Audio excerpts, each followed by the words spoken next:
Welcome back to Summer Jam 2019. This is the Mortal Kombat 11 Top 8. The cream of the crop is all here, ready to play for you. My name is Darth Arma, and I'm joined here by my good friend. I guess we have it switched around. It's okay. Anthony Tiza, a.k.a. King Tiza. How you feeling right now? I'm feeling pretty good. This top 8 is looking pretty diverse. Oh, yes. A whole variety we got going on here. A lot of characters, a lot of pretty good names that the community is familiar with. Oh, and sure. A lot of familiar top players that people know. But it's like a good variety. I can't wait to see all these wonderful players in action, you know? Oh, yeah, no, it's going to be great. And again, like you said, variety. And that's what we have. We have everybody playing so many different characters. Top tier, mid tier, low tier. It's all here. We have a Raiden in Winners Top 8. Yes. A Raiden specialist. I mean, this guy, the doctor, Dr. Derek, incredible player.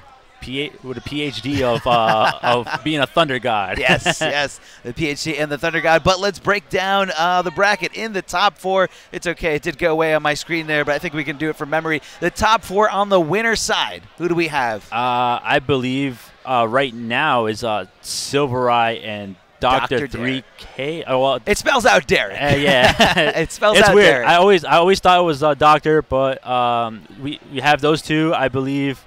Let me see right here.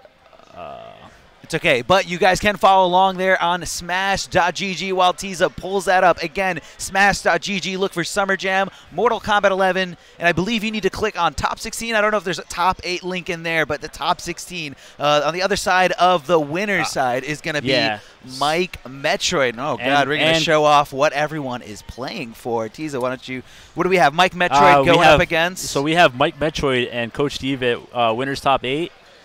Losers Top 8, we have Jay Glee's Burrito Voorhees.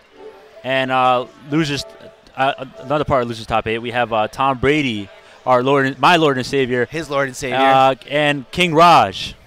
And this is gonna be phenomenal fight, set play, mix-ups, all you name it, yeah. Look at this. We got some custom medals with the Summer Jam logo right on it. Bronze and silver, of course, and the winner going to be taking this beautiful plaque home and going to be crowned Summer Jam Mortal Kombat 11 champion. That's one of a kind thing, something that stays with you forever, something that that your grandkids are gonna inherit way after you're gone. And they're gonna know my grandfather was Mortal Kombat 11 champion on this day, beat everyone else there. It's something that you can't just hang on your fridge. It's something you gotta put in that special trophy room, you know? If you try hard enough, I think you can nail this to the front of your fridge. So, again, like we said, the doctor is in here in this top 8 on the winner's side. Now, of course, this is a button check, so don't get too excited, guys. Dr. Derek, a meticulous specialist here with Raiden, says, I love playing Raiden, but this character has its problems. Yes, he does have his faults, but, I mean, every character does have their struggles here and there, but that's true. That's true. But in this time, in this game, we have to just overcome it, and hopefully we pray for the best when they get their adjustments at that special time, you know. Yeah. But you gotta do what you gotta do, you know. Yeah, no, definitely. I mean, everyone's gonna have their struggles. Not every character is gonna play exactly the same, and you know, sometimes characters, you know, a fighting game wouldn't be special if everyone was just the same. Yeah. So I think they're done with the button checks, so they're letting the intros rock. Yeah, I think they're letting the intros rock there. Sorry if we talked over them just a little bit. This is very serious. Dr. Derek trying to stay back. Now, Derek is actually part of the SJXIII clan, so big shout-outs to Cam. I believe that's Cam is Black. Yeah, SJXIII, Cam, Kander, but yeah, a lot of good players in that clan. And Silvereye recently picked up from the Noble team with a new Noble teammate in Kombat. And he's just been doing phenomenal, great results at CEO, getting that top 8, getting that entrance into the ring, and solidifying himself into history as one of the best Liu Kangs that ever lived. And that crushing blow from the failed tech, big damage. Nice, good neutral with the fire block, but no punish punish from the Dragon Kick. That's like in situations like this, it can be very tilting. Like you just have to keep that straight mindset of just like moving forward. Yeah, no, it can definitely be a little tilting. Just kind of get under your skin there. A good challenge, and Oh, he just let go a block. he could have got the crushing blow on that, but that little drop could cost everything. But and Dr. Derek was looking for that so much there, just trying to neutral jump that option. But he was caught mashing there. He's not letting him phase it, though. He's going in at 100 miles an hour, looking to take this back, and SJXIII slowing it down with the forward throw out of the corner. And that's how Liu Kang has to be played.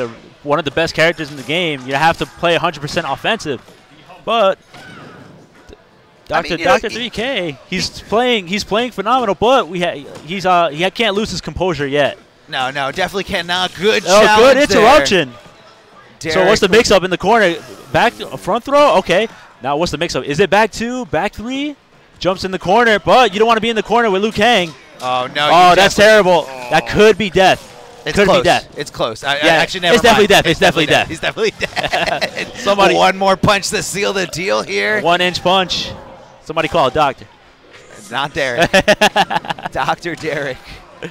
Yeah, big shout outs to the sick clan. He's still alive though, guys. I mean, put Raiden in your prayers. I have good faith in Dr. Derek, PhD Derek. It's definitely not his name, and I just keep saying it. Yeah, I like saying it. Look, I saw him a little earlier, and he said, "Yeah, man, that's fine." He has a PhD in electrician engineering, but.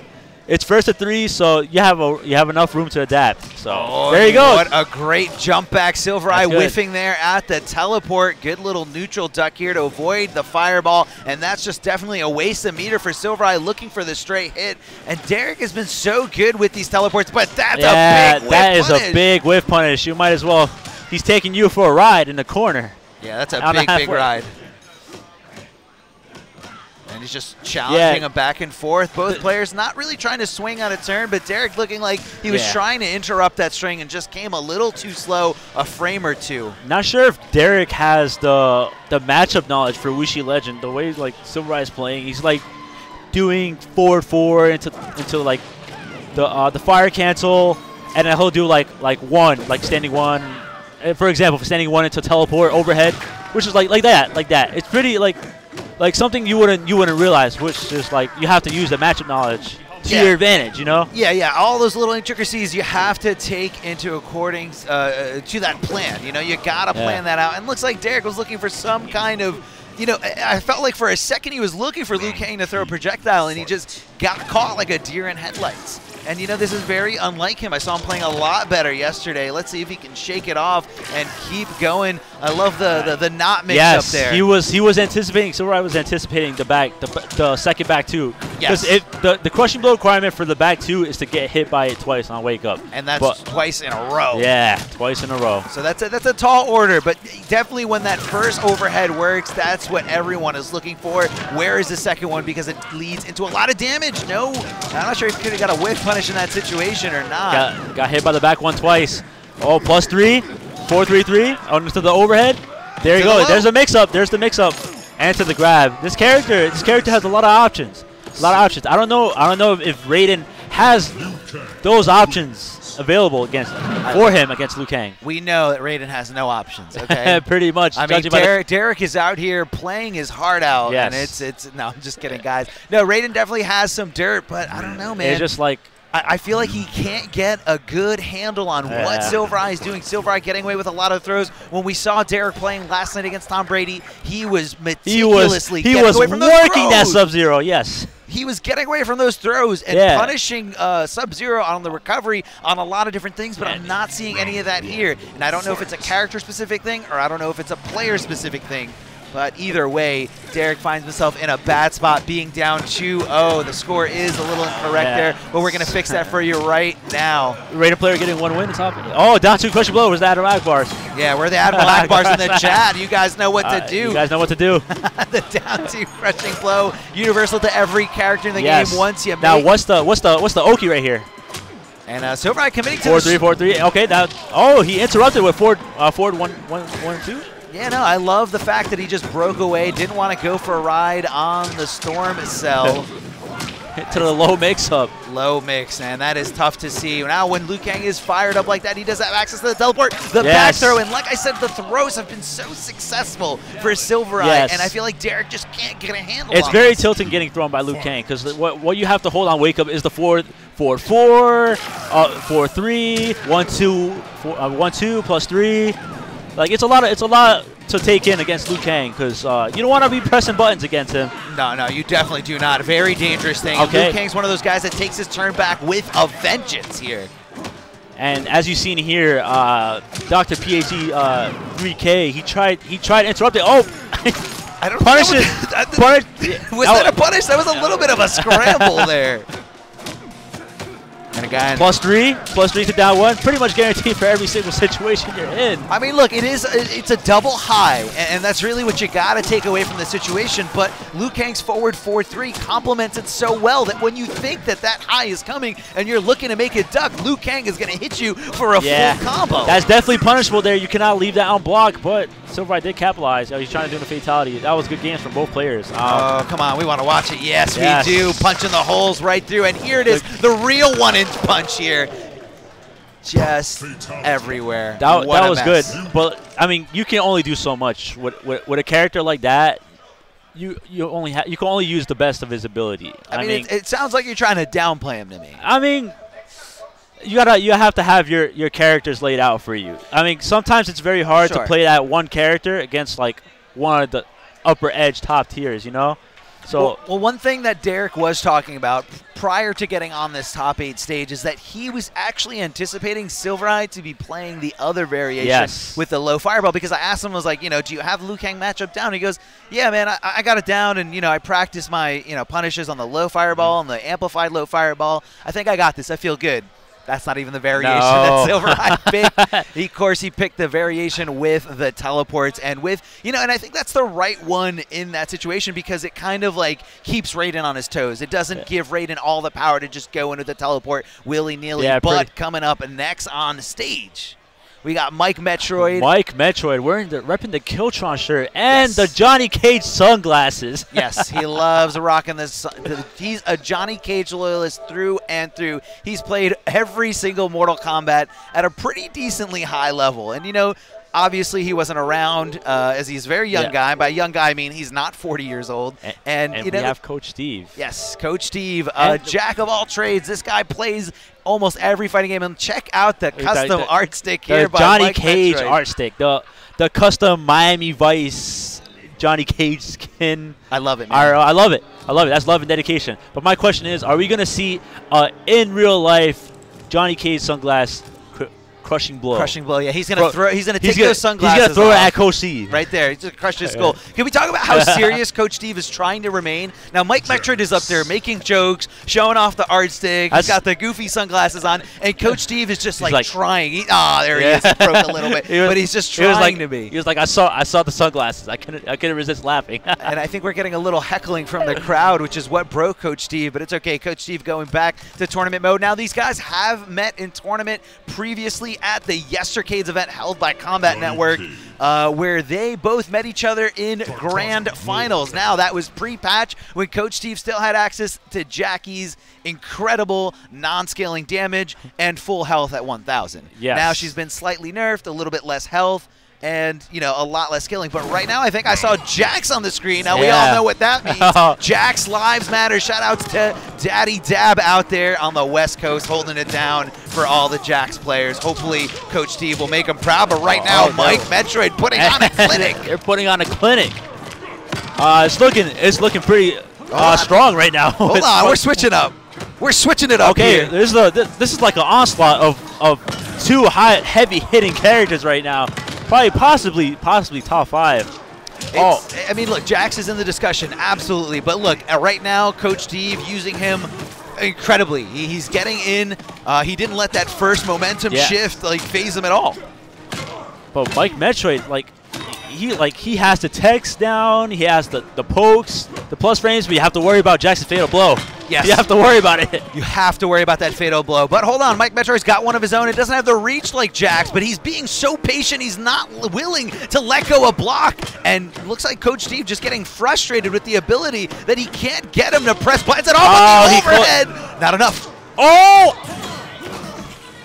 Oh, this is incredible. Is it? Oh, the meme. That's all you need. That's all you need. The meme with just everything. The Jax players that want to hold on to that fatal blow. It does not exist. They want to let it rock. And you know what? I think Coach Steve is okay with that. Taking the round guaranteed after that fatal blow, especially considering that even if the fatal blow didn't work, he would still have the next 2 rounds to let it to rock with it.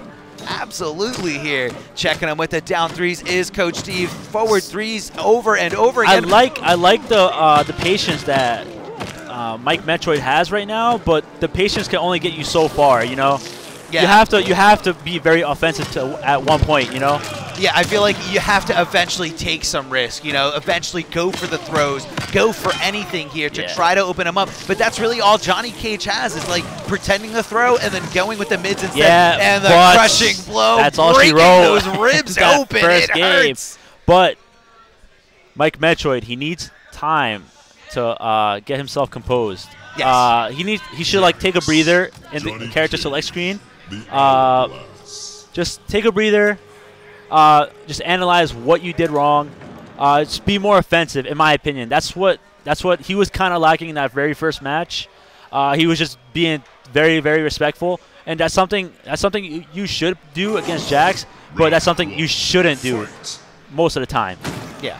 Well, just like this. I mean. He was out the gate with Shadow Kick, trying to get a little more offensive, trying to go for the wrist, but it just did not pay off for him at all. All right. Okay. Now, yeah, I like the nice whip punish on the forward two. Very tough thing to do. But he fully heated arms. And that high hits as an unblockable. Very tough to deal with over and over again. As you know, Coach Steve just making work with it here. Oh, he jumped out. Conversion. Now what's the mix-up? Now Mike Metro is trying to get Coach Steve to flinch there, possibly getting him to whiff a button, but Coach Steve just said, no, I'm going to hold down to block. I'm just going to hold down and block and not move, not flinch. You're not going to crack me open. And right now, Mike Metroid is fighting against the wall. Coach Steve's defense is impeccable right now. Oh, that was a good interrupt. I'm not sure if it was intentional on the back forward 3. But nice stagger on the standing 2. And that was an interesting use there of the breakaway. Coach Steve breaking away a little too early. Mike Metroid mixing up the combos just a little bit. Nice grab on the wake up roll. Yes, wake up rolls are easily susceptible to grab. Now look at that knee, the wake up 3. As Brady said, look at that knee. Look at that knee. Forward 3-3s over and over again. Chuck in the high fireballs there from Johnny Cage. Jumping in, a big, deep jumping kick, taking advantage now, what's the of those mix-up? plus frames. He's very respectful. He's waiting for that fatal blow. Oh, for the anti-air. Oh, he used it up. So he has 7 seconds to spare until that fatal blow comes back. So, oh that was a mix-up. The high, so tough to deal with. That high hits pretty much like a grab / unblockable. The whiff recovery is almost non-existent. And Mike Metroid at a loss here. Doesn't know how to feel. He's going to stick it out with Johnny Cage. Like I said, he is a Johnny Cage main, not straying away. I mean, he's even got Johnny Cage as the stick art on his custom fight stick. So I like how Mike Metroid is playing. There's no signs of loss of composure. Just by looking at the body signs, he's looking pretty composed. But there is situations where, there you go. There you go. That's how you deal with it. That's how you do it. That's how you deal with it. I love it. Mike Metroid in the head of Coach Steve. Now he's going for a full ride here. Going to do max damage here. And that's what I'm talking about. Top 8s are first to 3s. So this could be a room for possibly a reverse 3-0. Since Mike Metroid went off on a very, very strong start with that down 2 crushing blow. Yes, definitely could be here. Coach Steve needs to stop the momentum. Great block by Mike Metroid, but he committed to that shadow kick, and that is very, very unsafe. Coach Steve trying to take some plus frames to steal a second turn here. Okay. Oh, no whiff punish at all! No whiff punish from both of these characters. That was a punish right there. Oh, my God. I'm not sure if that was intentional for the forward 2 gotcha grab. probably was mashing at that scenario. So now, what's the mix-up? Try waking up grab. Now this is a territory for Mike Metroid to be very tilted. Very tilted and very scared here. That jump kick enough to put Coach Steve in that fatal blow territory. Fatal blow ready to go, and so that is it. Did you see that? So he did down 1 on hit. 4-3 traded on Jax. So he did 4-3-3 into fatal blow, which traded on hit. That's how it rolls, Paulo, please. No, Paulo, man, that's how it rolls. That's how it rolls. The trades, you got to recognize it, and you got to have the reflexes and the reactions of a samurai in order to pull something like that off. And Coach Steve looking phenomenal here. Escape looking fail. Like, yeah, he's ready to go into this winner's finals to meet Silver Eye. But hold on. Mike Metroid can start something here. Finds himself in the corner. This is a tricky spot. Plus. Again, the whiff recovery, the whiff animation on that move, that high unblockable is very, very limited. Very tough to do much about this could be it. Or not yet. Oh, he gets under the command my grab. God.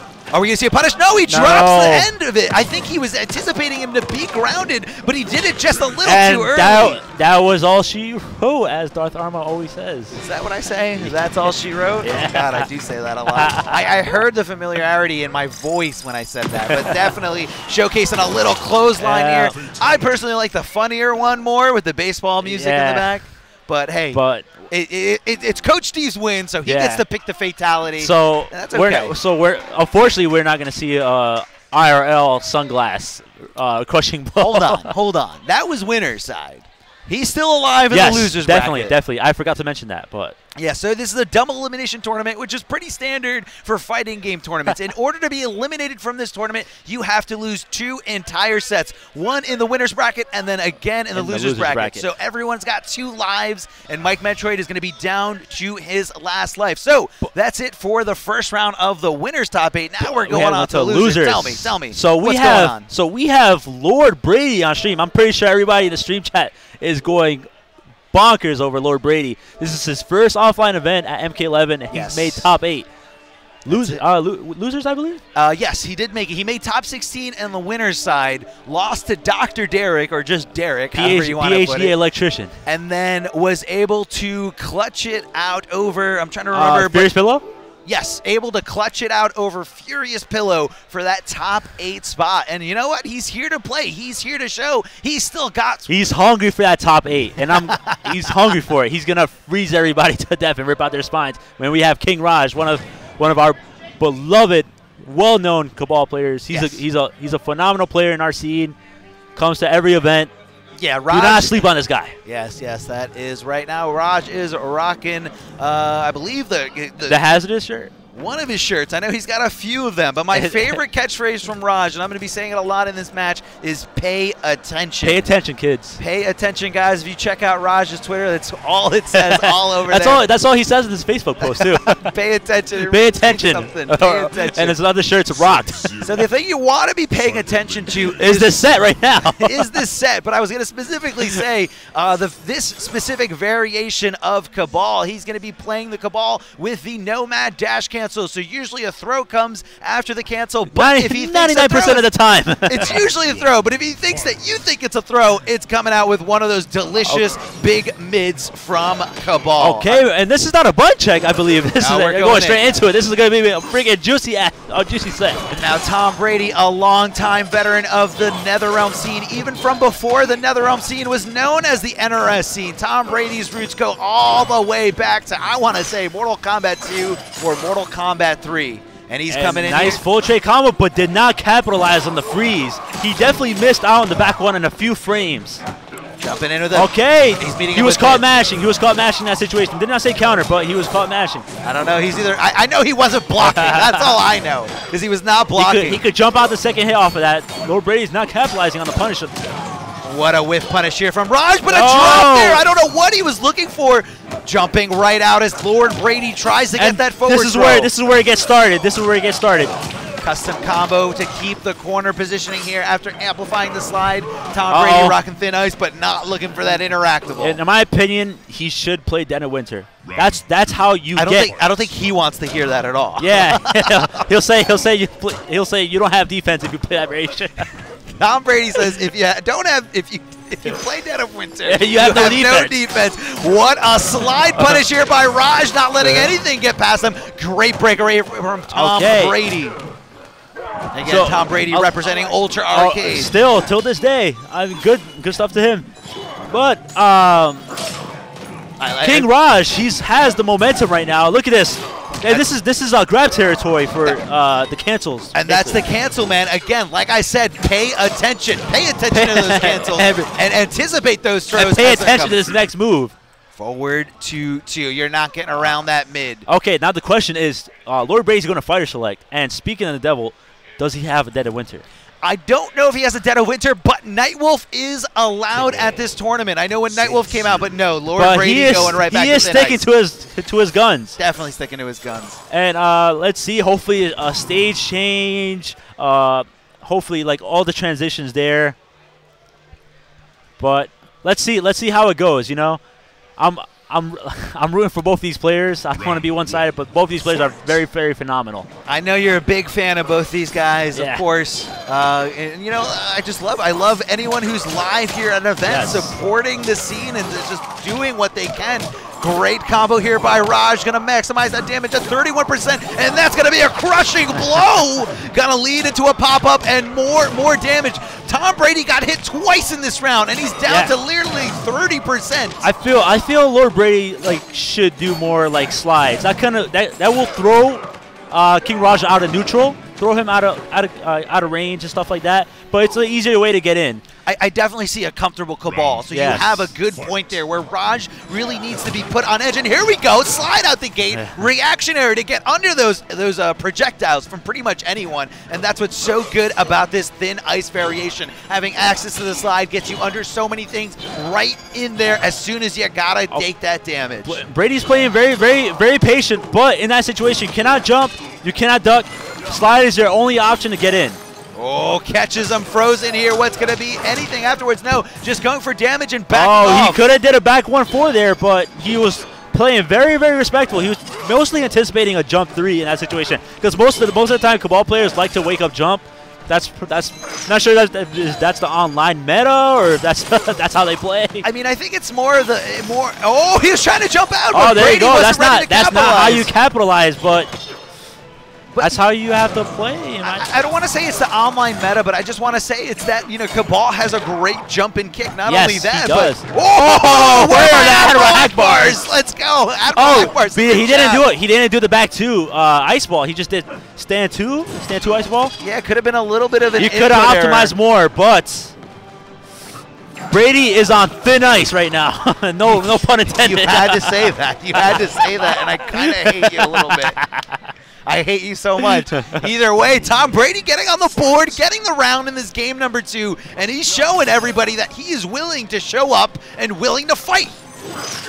Okay, now he has to capitalize on this poke. Oh, I did not agree on that back 3-2 reset. He should have at least capitalized with the back 1-4-3 into slide.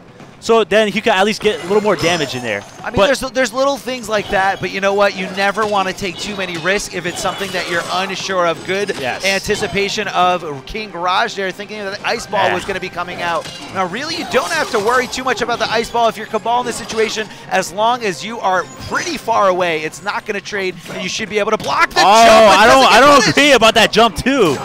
It doesn't get punished. Okay, nice forward 2 slide. Now that's where the momentum's going. Lord Brady can close this out, but let's see what he can do. King Raj is blocking low, anticipating the low slide, but Lord Brady is jumping. Yeah, that's the thing. As soon as you start thinking that slide is coming out, that's when Sub-Zero is going to dash up and hit you with that overhead for a lot of damage. Okay, nice down 4 on hit. Is that enough? Okay, it might be enough, but you don't know. You don't know. Cabal has his fatal blow ready in stock. Oh, Lord Brady has a game. Brutality. Oh, my God. That's what we love to see here. Give us a show. Lord Brady is putting on a show in loser's bracket. He is, man. He is tying it up here 1-1 against King Raj. Now King Raj digging deep and trying to wonder, what did I do wrong in that set? And, you know, he did have the fatal blow, and the fatal blow should have been enough to kill him clean. So I think Raj should have kind of taken a backseat and made Brady flinch. Yes. let's see what King Raj is doing. And he literally just got a jump too. I love it. I love that. He's capitalizing with a good, juicy 316%. But Lord Brady, jump 3, slide, meter burn slide, already fulfilling one of the crushing blow requirements. Literally, he needs 3 amplified slides to get the third one. Yeah, so you need 3 amplified slides, and on the third one, if you choose to, or the 4th, 5th, whatever you want, you can cash in for that serious damage. And I love seeing a lot of Sub-Zero players like yourself using it to get the kill, to bypass your opponent from getting Fatal Blow ever on the board. Yes, definitely. But nice wake up, because King Raj did an up 3 to mess up Tom Brady's timing on the mix-up, because you know how Sub-Zero is in the corner. They would like to wait it out a little bit, potentially delay wake up, but they would mostly go for back 3, stagger back 3, back dash, or forward 2. So I like what King Raj is doing there. He's playing very, very respectful. Let's see what Lord Brady does. Back 3 staggers, down 1 on block. Okay, now here's the mix. Oh, jumps out of forward 2. Now that is scary stuff here. Raj keeping him in the corner, very spatially aware of where jump he is. Jump 3, that's how you're supposed to play. Now that was the 3rd amplified slide, but Tom Brady decided not to cash in on it. Again, he's not sure if he can, close this out, and it's always something you want to keep in mind is trying to bypass a mechanic like Fatal Blow, because it's such a good thing to have, such a good tool. Yes, definitely. Let's see if Lord Brady can at least take at least a minimum of 5% of health from King Raj, and if not, he might cash in on that slide, depending on the mix-up. There you go. He's cashing it in. But he has 5% health. And let's see. Look at the good amount of patience that we're seeing from both of these players right now. Throw in the okay, chip avoided. Now, Lord Brady is still alive, but so is King Raj. This is 1-on-1 situation. 1-on-1 match. It was definitely a good call from Brady to challenge there, because when you have that little health, even after using one of your last breaths to not get chipped out, very unlikely that you're not going to be, very unlikely that you're going to keep blocking. Yes, definitely. Okay, nice air axe. Most of the time, that's how you're supposed to play with Sub-Zero, like that zone heavy variation. Like, the nice players mostly play how clean cut Cabal is supposed to be played, just like throw axe, just like the spins. Yes. Definitely just throwing it out there. The full screen projectile from Sub-Zero. Now he does have options. He's got the ice ball, the freeze, and they got the best trades in the world. He's also got the full screen projectile right there with the ice storm. And Lord Brady, he does have a health lead, and he is capitalizing finally from the past 2 games. He's finally capitalizing off of freeze full screen trading. The overhead into the low, tricky stuff, reminiscent of the Doomsday from the XIII days. Good block of the low from Raj, but Raj getting caught pressing buttons. But the back 2 missed the ice ball by like. And this is where it can start. I just saw the look of Lord Brady's face. He is very tilted just from that Fatal Blow hit. But he has to be composed. Lord Brady has to be composed. He does have a lot of health, but it does have room for a Fatal Blow mix-up. Great placement there. The projectile going over. I don't know if this is going to be enough. He can amplify it. No, not enough. Jumping in, trying to meet him with so many mids. Injustice points way out. Brutal. And King Raj popped off. Pay attention. Pay attention. Pay attention. But I hope Lord Brady is paying attention in this next set. What an incredible comeback, and what a call out from both players. I mean, when Tom Brady jumped off that wall there, I was stunned. I was very stunned. That was such a good decision, and then it was a good decision. Chased him down with the Nomad dash. But the recovery frames from the interactable kicked in, and that gave King Raj room to Injustice Boys to do a full screen Nomad dash, which is very smart. King Raj is playing phenomenal. Good overhead there, but no one home to receive that slide. Tom Brady probably should have done the entire string, but again, you never know. And that slide adds a little bit of a factor of a tough-to-block situation. I hope Lord Brady is staying composed in that last set. That could be very tilting. It's tough, because it was his. That was his game. That was definitely his game. But it's a tournament. Anything can happen. Anything can happen. But no capitalize. I don't know why he does 2-1. The better way to capitalize on punishes like that is stand 3 or back 3 2 or back 1 4. But 2-1 is it's very risky offline. And that jump-in range from Cabal is so massive. I mean, it's almost never safe to throw a projectile because that man is going to jump, hit you with the hook. Hits him with the reset. That's a nice reset there. Oh, pay attention, Lord Brady. Pay attention to the resets. Pay attention to the Nomad dash cancels because they are coming your way.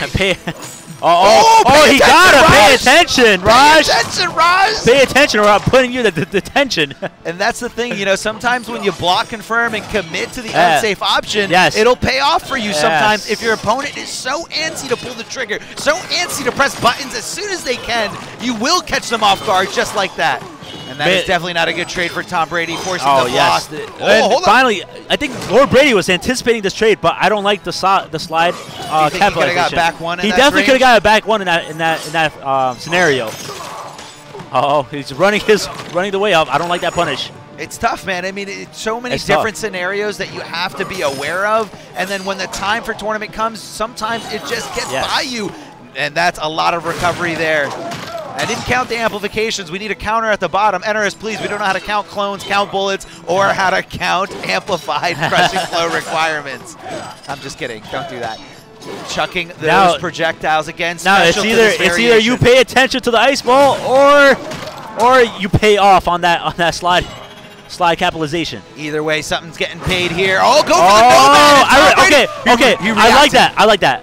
He cashed in on it because you never know. You never know. He could have used a fatal blow. He could have made the comeback. Yes, he could have made the comeback from last game. Yeah, definitely. All right, now King Raj on match point here. If he wins this round, no trade at all. Tom Brady looking for it, but this time this is the trade that Lord Brady was looking for. But now he's +4 scenario. He didn't capitalize, but that's what he was doing. Oh, he tried doing stand 2 twice into the crushing blow 1-2-4. That's a very tough move. He missed it. He missed it a few frames. It is tough to do offline. Also, it might be easy to do online, but it's tough. It's very tough. I don't know about that one. I don't know if anyone in the world will agree that it's easier to do online. There's a lot of missed punishes out there, but King Raj did pay attention to that. Jump in kick being so oppressive here. Tom Brady down to almost nothing. Almost. But I don't know. I think Lord Brady is on thin ice right now. I think that's all she wrote. That's all she wrote. Oh, that was a good set. That was a very, very good set. Went down to the wire. I mean, every match. It wasn't free, but it went down every match, you know? Dude, that third game comeback was absolutely incredible. I mean, he was down to nothing. That's how it starts, man. One fatal blow to lead into all that momentum. And like you said, dude, what was his face like as soon as he got hit by that fatal blow? He was super tilted. But every set, I was like, this dude's on thin ice. This dude's on thin ice, like the variation. Just the variation. That's what you got to do. That's what you got to do. But Raj made that comeback. He kept his composure. Tom Brady did a great job of fighting back. Definitely. But oh my God, what a round and what a comeback. That was like IPS season finals kind of match. I mean, for me right now, that was the highlight of this weekend so far. Definitely. Seeing that, and then of course leading into the brutality, and then leading into the early pop off of King Raj. Him just standing up and screaming, pay attention. Pay attention, and that's what King Raj did. But the next set we have here, we have Burrito Voorhees and Jay Glees. Yes, Jay Glees. Let's go into Burrito Voorhees for a second. Yeah, you can talk about Jay Glees. I'll talk about Burrito Voorhees. Burrito Voorhees has been in the community since the Injustice 1 days. Some of you might not know this, but he is the younger brother of Forever King, a very long-time established Nether Realm killer. I mean, there's no NRS game that Forever King cannot dominate in. And of course, Burrito Voorhees at a young age being exposed to frame data, all different types of tactics, and of course, an incredible training partner in his older brother. He is shaping into one of the best players, fighting game players out there, and he's definitely putting new era on the on notice. On the map. On the map. There you go. Now Jay Glees. Tell us a little bit about Jay Glees. Jay Glees. So he's been playing since MKX, but he's been a competitive Madden player. So he's a very good streamer. Very good competitive player. I played him MKX one point. He definitely mocked me with Sonya, but he has a very good following, very good Twitch channel. He hosts exhibitions every Tuesday. You guys should definitely follow him on that. I participate on it here and there. Hopefully, I don't have class on Tuesdays, which I don't, but it's a good way to participate. He does get the community involved. Yes, and that's what he does. But he is very knowledgeable on every character, frame data.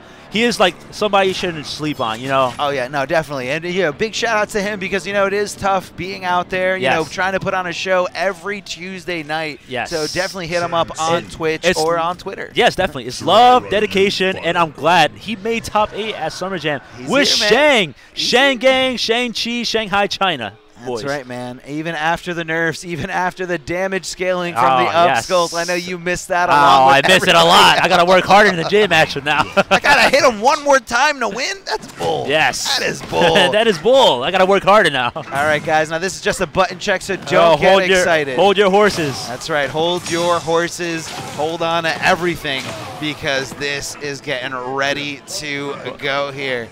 This is Burrito Voorhees. Again, in the lower bracket or the loser's bracket, however you want to call it, after going down to Coach Steve, I believe.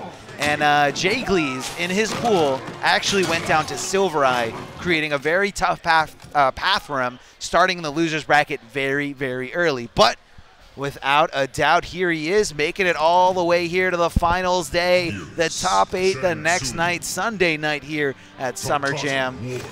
And I think he's got a really tough opponent. Yes, out of all the guys that are in the lower bracket, I'd say Burrito Voorhees probably the favorite to make it the furthest. He does. I gave him advice. I told him it could be very tough for Shang because you do have to watch your feet. Yeah. But definitely, I definitely gave him advice about tick throws, this and that, because I want to see both players succeed. You know. But you want to see like the max level of competitiveness, definitely. The max level of knowledge. So you want to make sure everyone is equipped with everything they possibly can have. Now Burrito Voorhees backing up into a corner with New Era, so really has no real estate. What a punish there from the sand trap. And this is what I like. Jay Glees, he is playing very, very patiently, but patience can be good. I like the down 4 into Hell Sparks. Up skulls. I would call it Hell Sparks. But that was good. You're an MKX baby, so that's okay. that's when your competitiveness was born during the MKX days. Shout outs to Shinnok. Everyone misses those up skulls. Down 4 up skulls, so good. And that's what I like. Down 4 into Hell Sparks, which Gears does have a hard time punishing it. Okay, I don't agree with the short hop into up 2. Well, a lot of people like to short hop on Gears to try to get him to like overcommit or whiff on something so that he can take advantage and close the gap a little bit. Nice little sand trap there from Burrito Voorhees to buy himself a little bit of real estate. But okay, but Jay Glees so Jay Glees did a soul steal. Does he know how to play Gears though? I don't know, but he just grabbed him either way, picking him up. New Era. Now pay attention. 8 seconds left on the clock. Jay Glees needs to do something right now, taking advantage of those plus trains, but that's not going to be enough.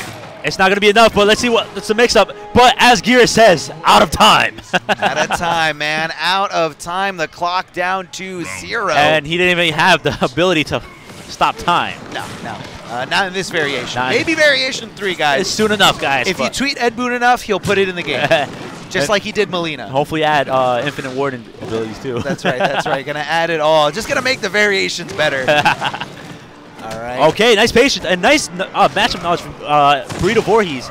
He definitely knows that back 1, down 2 is an overhead, but the questionable requirement is to get hit by it on whiff or block low. Well, yeah. So a lot of people get thrown off by that string. Yeah, they don't see the overhead coming, or they think that that's the end of the string. Oh, big little pickup here from Burrito Voorhees. Both players just kind of poking at their turn, being very respectful. Okay. No one doing anything crazy. Jay Glees, okay, I respect the jumping, but now Jay Glees has to play very patient, watch his legs. And do some corpse drop. Just speaking of devil, corpse drops. Yeah, you can't jump in on Gears when he's got that fatal blow, but Burrito Voorhees trying to create a situation, a scenario that's going to force him to do it. He let go of block. He let go of block. Okay, in that scenario, you definitely In that scenario, most of the time, New Era Gears players, they like to do forward 2 command grab in situations like that because they tend to get desperate in closing out the round. So they don't want to do forward 2-1-2 on block because if they do forward 2-1-2 on block, it's definitely going to be the opponent's turn. Sure. So they want to add in that mind game into forward 2 command grab to just close out the round. I definitely see that. And I know you know both of these characters very well. You play them at a high level, so you know the ins and outs, and I just see this. But, it's just Burrito Voorhees has this most impeccable defense where like he won't really swing out of turn and he won't really let go of block until he is confident that you are going to be going for the throws to try to open him up. Yes. And again, just he's composed. Yes, very composed, but he's not capitalizing on +4. He can do a stand 3 up 2. He can do a back 1.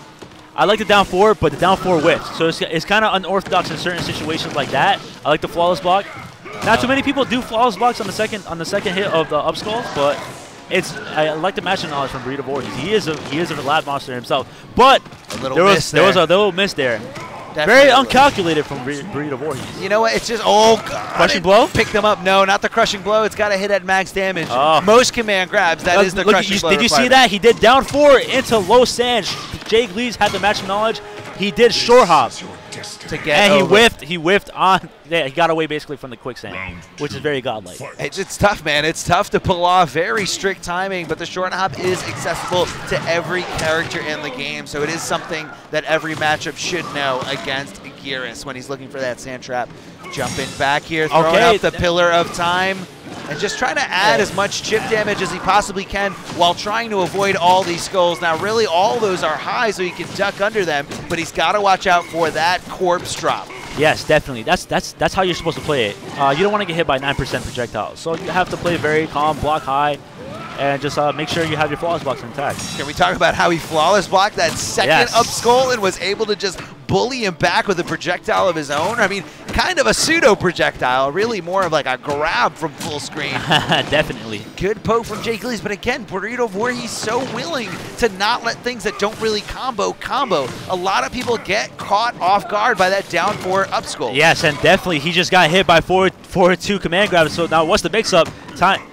That's a big jump. Yes, that is a big jump in. It's pretty much guaranteeing that situation. Nice read. That's a big man, and that's a big jump in here. The down 2, he thought it was going to be an up, but that's okay. I feel like he's just playing with him. And Jay Glees cannot be playing with his food like that. But Jay Glees is going to character select, so we have to see what character does he have intact. He does have a Scorpion from what I hear. Shout out to Armani Viz. But yes, we all know that's Viz's favorite character in one of the best Scorpion in his eyes. But that's right. Let's see what character can he pull out. Hopefully he can make these adaptations, and hopefully he's not out of time. Yeah, man. I mean, look, I feel like, you know, he gave it a solid shot with Shang. So I wouldn't be, Yes. I'd say go with a different character. You gave it your best shot with Shang Tsung. Try something else. I mean, the only thing you could do from here is just succeed. Yes, definitely. So he's going with his day 1 main since MKX, his Sonya. And his Sonya is really good. You cannot sleep on a Sonya. So, I mean, let's see what he can do. Sonya can be pretty tough for Gears. So, let's see what he can do.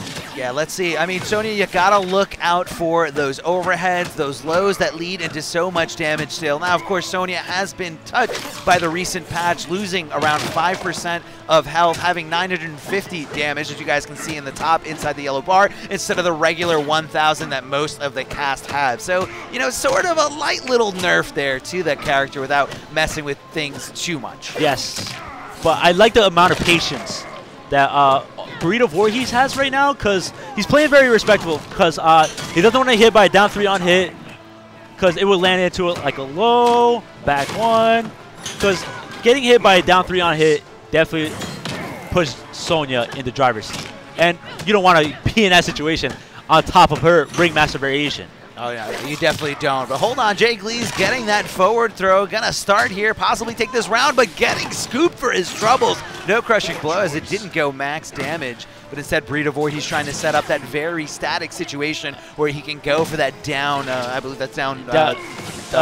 down 3, down 4? Yeah, the little sand. Oh, yeah, down 4, yes, down 4. That's down 4 into the sand trap to anticipate some kind of wake up. Okay. Jay Glees is running out of time, He's running out of time. 7 seconds left. What's he going to do? Whatever he's got to do, he's got to do it now. Looking for the fatal blow. He's getting desperate. And I love that. What a smart decision there by Burrito Voorhees, freezing him in time and saying, you know what, we got one more round. I don't want to be in the corner. I want all this real estate. And Burrito Voorhees is playing Geras as canon as the story mode, manipulating time as much as he can, and that's how he's playing. Like, you don't really see too many games just like saved by the bell, you know? Yeah, you don't see a lot of timeouts in this game. Yes, you definitely it's don't. It's very rare. In certain matchups, you'll see it. But I mean, I feel like again that plays more to the fact of how Burrito Voorhees plays. He's very passive, not willing to take risks, but will calculate those command grabs when he feels confident that you are not going to be in the air, you are not going to be moving. Whoa, wake up 3. And I like the dominance. I like the dominance that Jay Glees is putting in this round. He is definitely establishing his dominance with the mix-ups, the zoning, and that's how you're supposed to play with Sonya. You're supposed to zone Gears out.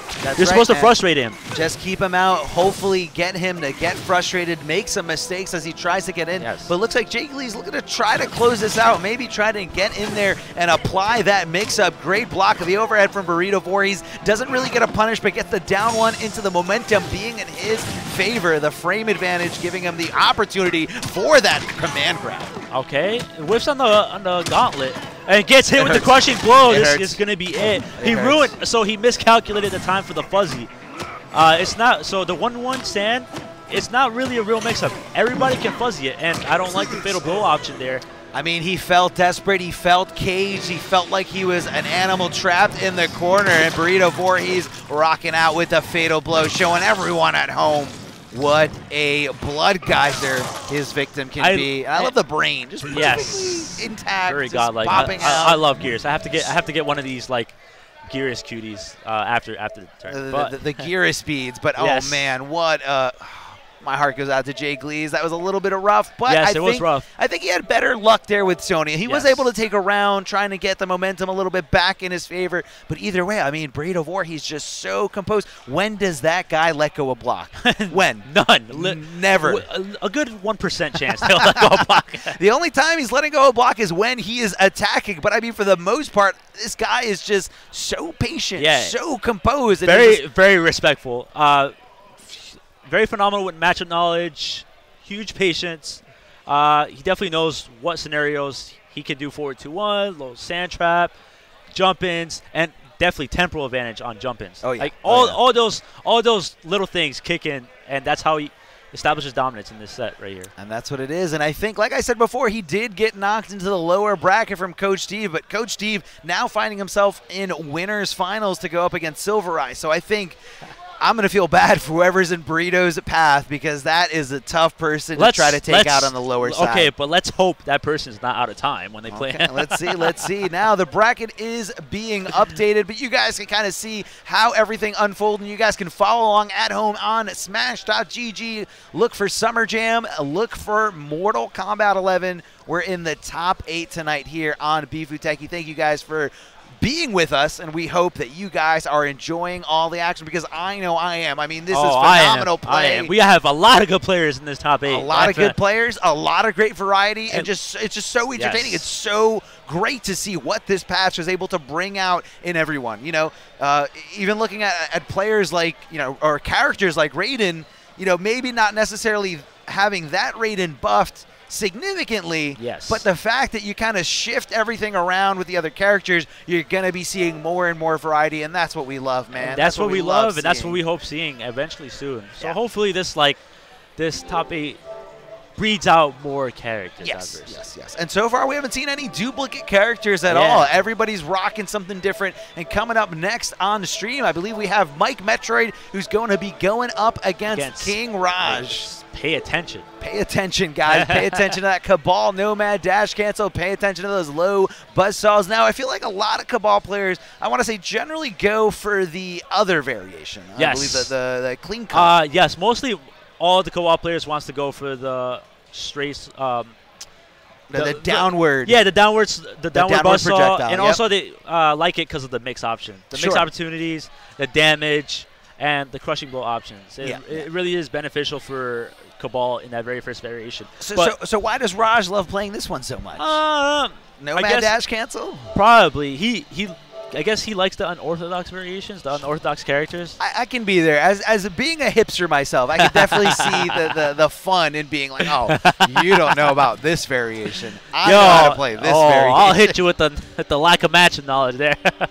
I've known about this variation for a long time. No, but seriously, that is what Raj likes to do. And, you know, although I don't see him going for a lot of nomad dash cancels, I do see how useful, especially in the more passive matchups, that the instant straight buzzsaws can be. Yes, it can be very, very frustrating getting hit by the straight saw and the low buzzsaw. How tilting is it when you stand up too early and you're just like, why did I get hit by that? And also when you stand up after the buzzsaw hits you before, like it hits you behind, it's pretty active. So I actually got hit by it a few times, which is pretty crazy. It's tilting, man. Yes. That's the easiest way that I could describe it. It is tilting. But hold on, here we go. We got the Johnny Cage main extraordinaire rocking the sunglasses inside for some reason. All I'm asking for, okay, we don't want to. This is intros. Got a better suggestion, Cage? From now on, you're Carlos. From now on, you're Carlos. Does he call him Carlos with the announcer voice on? We gotta select Cabal and see if he calls him Carlos. Yes. Great little conversion there by Mike Metroid, just kind of poking at King Raj there, as King Raj not blocking, not watching his feet, which really is with the opening that Johnny Cage has been looking for since Mortal Kombat X. I like the tech from Mike Metroid there. He's playing very good. Nice spacing. He's walking back. That's how you're supposed to play. But eventually you have to get in. You don't want to get zoned out by Mean Street Cabal. And it's really easy to get zoned out. Oh, Mike Metroid flinching there. Flinching, but I feel like he just didn't want to commit to the jump in. I like that down two check. Very, very, very godlike. It's jump 3. Okay. Now what's the mix? And in this situation, we don't know. We don't know. Because King Raj can come back in this situation. We've seen it from the last set. Yes, we did see it against Lord Brady as King Raj getting that fatal blow, the first hit of that momentum, but Mike Metroid shutting that idea down right in its tracks as he takes this first round here in the top 8. Uh-oh, I don't like that raw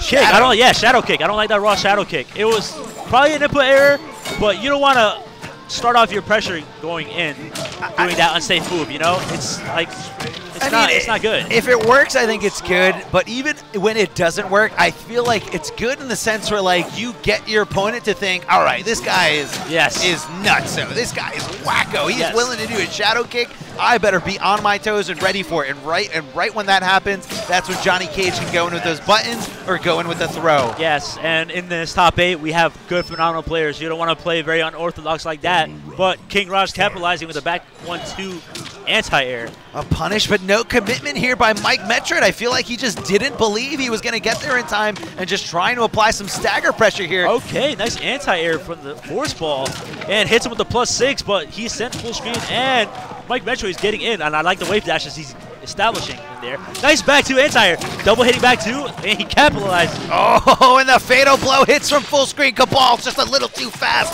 for those force balls.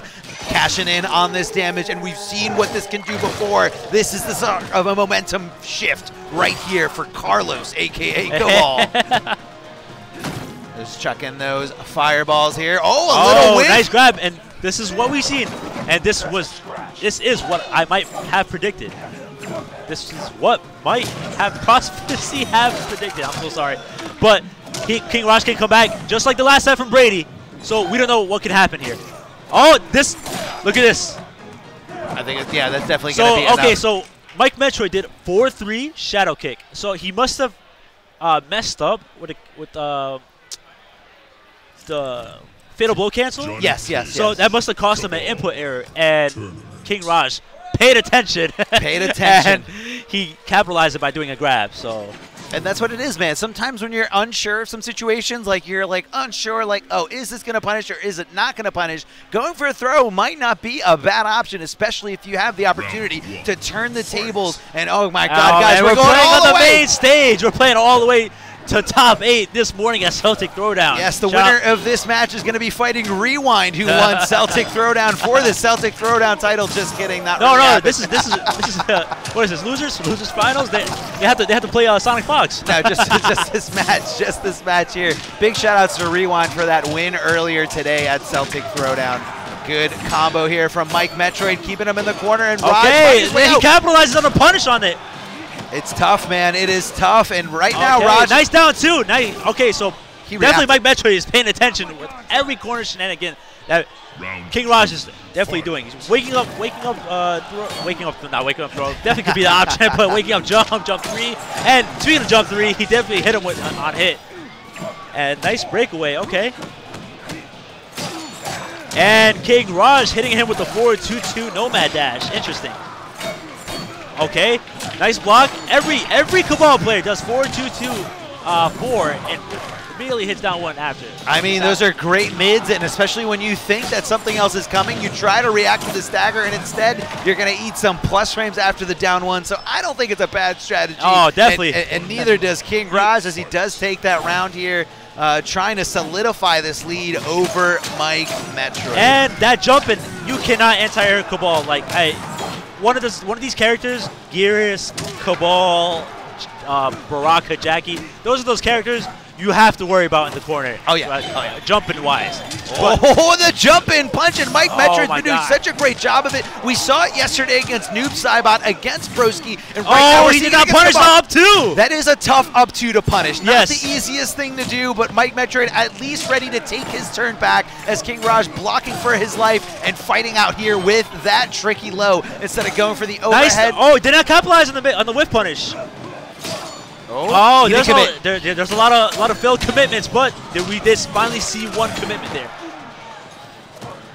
Nice tech. Yeah, beautiful tech throw there. Reactions of Mike Metroid right with the air-to-air. Looking for the anti-air, but that Cabal double jump jumping 3. That Cabal jumping And kick that's is how so you- oppressive. And it's like basically plus. That's how you're supposed to play a Cabal. Well, see, that's the thing is, if the first one hits, It might as well do hit it the again. second one. Because you're at such a frame advantage that like your normal will not come out fast enough to anti-air the second one coming out. So then if they block it, Yes. then you can chill and out. it throws you off tilt because it's gonna miss time. You're up 3, you're wake up, then you gotta hold up forward 2, back 1, and it holds room for tilt territory. Oh yeah, absolutely, absolutely. And you know what? In that specific timing there, you know, the up 2s in this game, even though they are as intended to be used as anti-airs, they have no invulnerable frames whatsoever. So if you time it just right, you can stuff easily some up 2s with jumping kicks.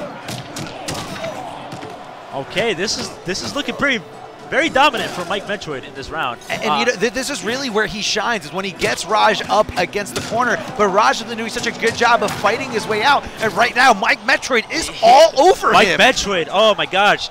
He's channeling the energy from Lord Kombat.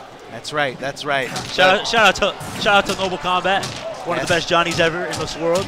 That is true. That is definitely true. Kombat, an incredible player, but unfortunately not here at Summer Jam this weekend. So let's focus on the players that did show up and the players that did make it out here playing for your entertainment right now.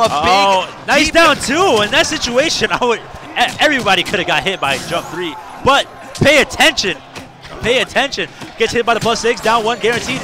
But This makes a down 1 whiff out of the back 1. This is where it could all go to hell in a handbasket here. The fatal blow not going to be enough to kill Rob, but if Raj finds the opening here, he can go into it. But now Mike Metroid in dangerous territory. He didn't amplify the force ball. Oh, look at where's the grow? Oh no! Really, what you? Oh, the down 2! The down 2, the wake up down 2. That's all you need. Keeping it classic here. Tossing the sunglasses. I'm saying, is he gonna? He's not gonna do it right now, though. Right in front of like King Raj's face. I'm telling you 100%. Since Mike Metroid is shaking his head no, that was definitely a fatal attempt. Now, someone in the chat, if you guys know the fatal input for Johnny Cage and why those sunglasses came out, you could shed some light on it for us at home, because I don't know those inputs. Yeah. But I feel like Mike Metroid, because we saw him do it against Broski yesterday, first game. Yes. First game fatals. Shout outs to Rio, the pioneer of that. Okay, 4-3-1-1, 4-3-4-4. Great jump in punch here from Cabal.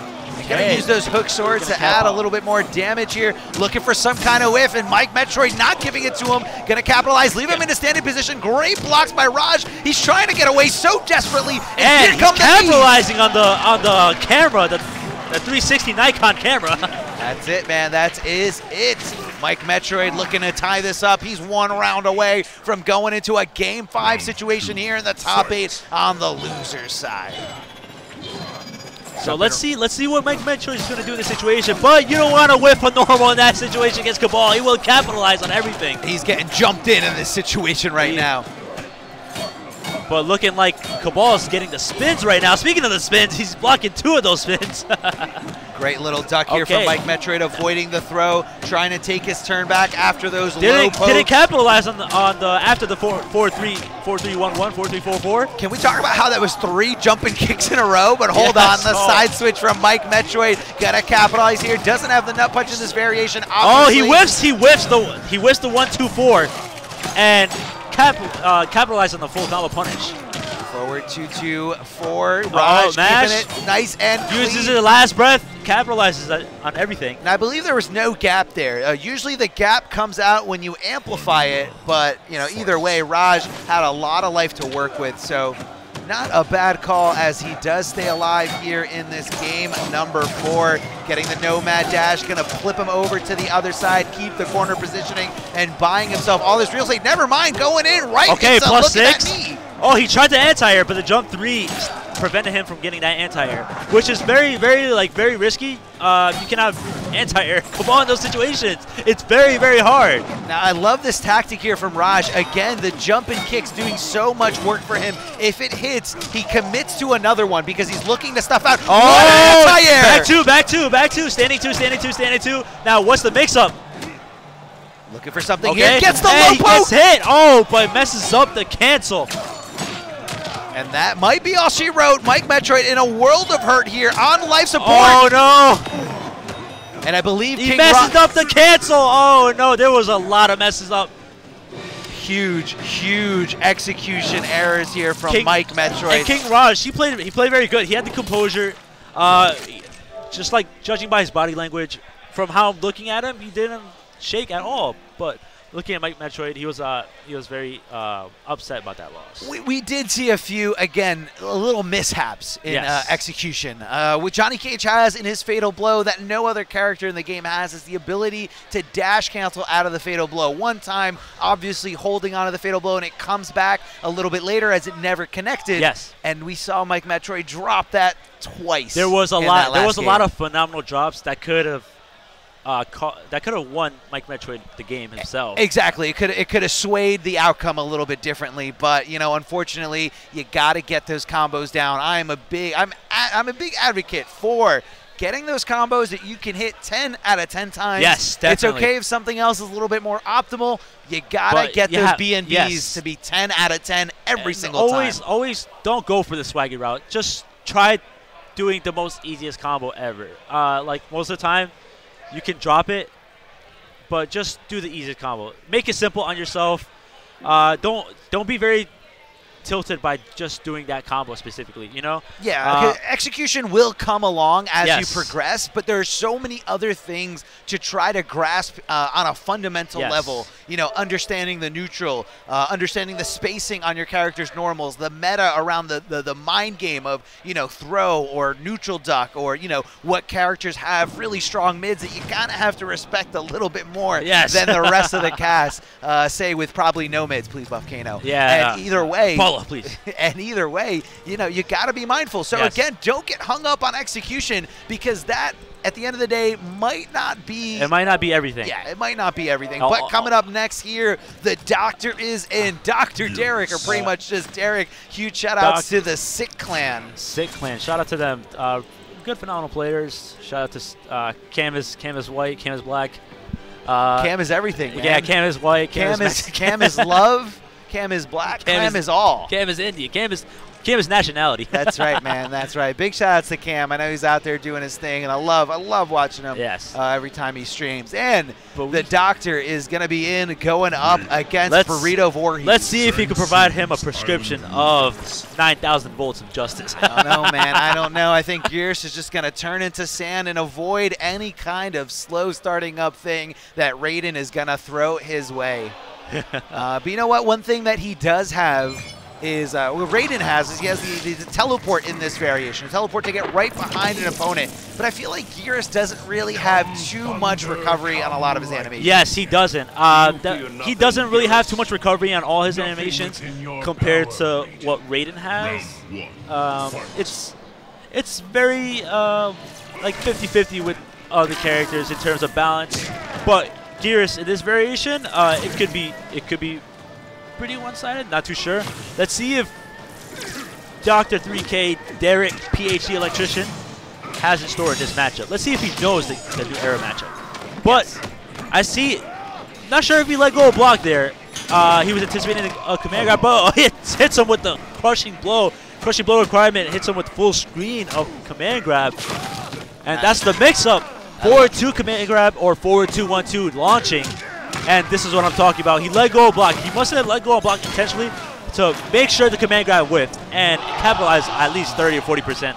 Yeah, that's what's so unique about this command grab. What a lot of people don't really see or get used to until they play new era Geras for the first time is that this command grab actually hits as a mid. So you can't neutral duck it like all the other throws and most of the other command grabs in this game. Yeah, you have the only way to like avoid the command grab is to know that the tick throw is coming by letting go of block. Yes. It's very risky, but if you let go of block, you will get rewarded heavily, depending on the character that has good damage. I love the mids there, and again, Burrito Voorhees. Word Akbar's in the chat. Absolutely crazy here as we just go for that down 2 crushing blow. And this is looking very dominant for Burrito Voorhees. We need to find out what Derek, Dr. 3K, can do in this situation. He's going to character select. He is. Can I give a shout out to Burrito Voorhees' dad, who's rocking the Nirvana shirt here in the crowd? Just an awesome dad all around, not because of the Nirvana shirt, but just for the fact that he is so supportive of his son's hobby. These guys drove here all the way from Ohio, and he just loves watching his son compete, and he's referred to it as, you know, their thing. Yeah. And just, I mean, there's not enough parents out there like that. Not big enough. shout out to him. It's very rare. Yeah. It's very rare. Big shout outs to him. But he's playing Thunderwave? Okay, so Dr. 3K, he picked a different stage. He took a breather, gave him time to readjust himself. But let's see if he can fail, adapt, evolve. Let's see. I mean, I don't know. It's a tall order, especially against Burrito Voorhees. He's a player that I don't think anyone expected to be here in the lower bracket so quickly. And you don't want to do 4-2-1-2 on whiff like that after the recovery frames on knockdown. Definitely Dr. 3K can capitalize on that, which he already did. So let's see, 4-1-2 on whiff, but and I love the attention to detail here from Derek, just understanding that he can fuzzy guard it. Okay, that was the mix-up. Oh, he tried to do temporal advantage, thinking he was going to do like a jump 3. Okay, and he air escapes. Oh, and that's so tricky there because it is tricky. It makes you flinch. Like when you see Geras disappearing back into time, going into grains of sand, like you want to press a button, but it's definitely guaranteed. It's definitely guaranteed. You cannot press a button after that. A nice little side switch. I like that reaction to the teleport there, putting him back into the corner. Burrito Voorhees displaying his knowledge of this matchup and understanding how to get down and how to just stop any kind of advancement. Oh my God! The down 2 crushing blow. The Admiral Akbar's is. Yeah, where are the Admiral Akbar's in the chat? The down 2 crushing blow. Capitalizing on 440 damage. That is 44%, man. Yes. That is steep. Not even charge gauntlet.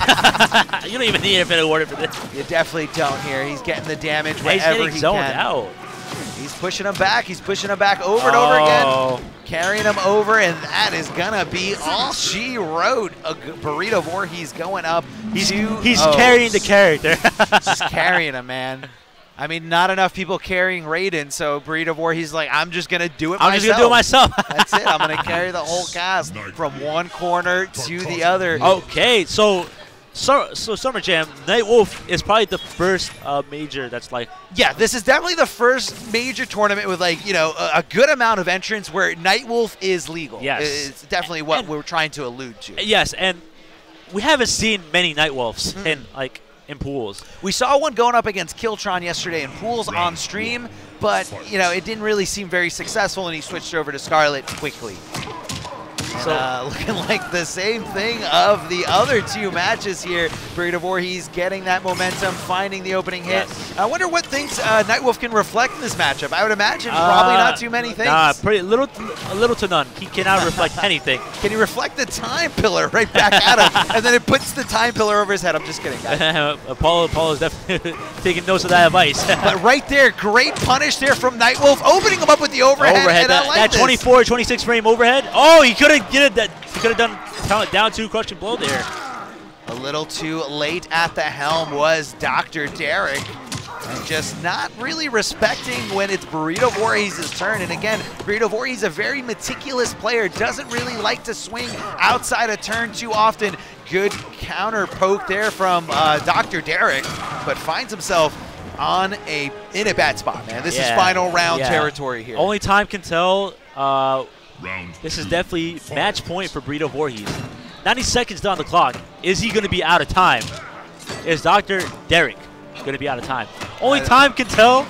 I'm using a lot of puns just because I'm trying to be funny, but let's see how it goes. But we're seeing finally a combo from Derek, but didn't capitalize too much on that punish. Yeah, man, it's tough to really. Again, he hasn't been playing this character at all this entire tournament. Yes. I'd see this as a very desperate pick for Nightwolf, hoping to catch Burrito Voorhees off guard and maybe not familiar. But Burrito Voorhees just says, I'm just going to apply my offense, and I don't have to deal with anything. That down two crushing blows hits him every time. Oh my God, never seen that before.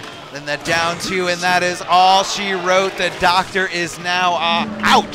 So I'm sorry, Fruity Fetus. You're going to have to make an appointment somewhere else. But big shout out. Very unfortunate. I was very hyped in this set. This set was a good set. Don't get me wrong. But unfortunately, Derek cannot prescribe any 9,000 volts to Burrito Voorhees. I really hate you. But okay, either way, it's going to be enough there for Derek. He did make his showing. I thought he had a great time. He told me I had a phenomenal time at the tournament, and he honestly said this to us. He's like, you guys are just awesome. Like, you don't know me. Yes. This is the first tournament where I've met you, and you guys have been amazing hosts. I love it, and I can't wait to come to a next event, which means that should be anyone who can possibly come out to an event. You should just definitely go. Help support the FGC, because without the attendees, it just doesn't happen. We're basically nothing. Just doesn't happen. We're basically nothing. Also, without the viewers, we're basically nothing. So what you have to do is come and also watch at the same time. Show support. This community is very loving. Oh yeah. They basically give you everything. It's something unforgettable. It's an unforgettable experience to be in.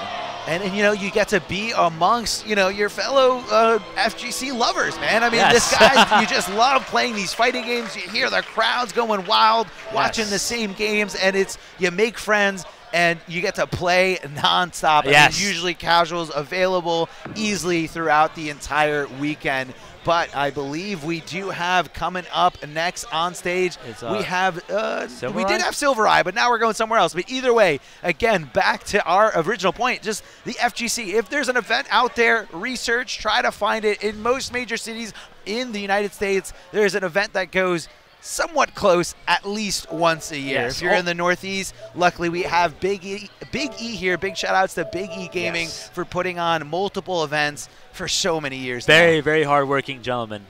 Puts time out of his day. Yes, time out of his day. Takes time out of his day. Yeah, that's fine. Either way. Takes time out of his day to make sure this event is spot on. I'm not gonna lie, this event's really good.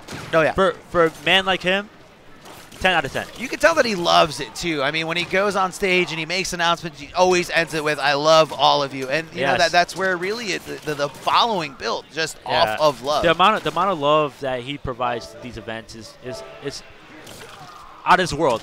He comes to the bar, he comes to the restaurant, says, man, I love it. Ask how's everybody, how's our day. Even if he doesn't know who you are, he just wants to know, like, how are you doing? Are you having a good time? And that's really what I love seeing in a tournament organizer. Yes, and that's what makes you want to come back.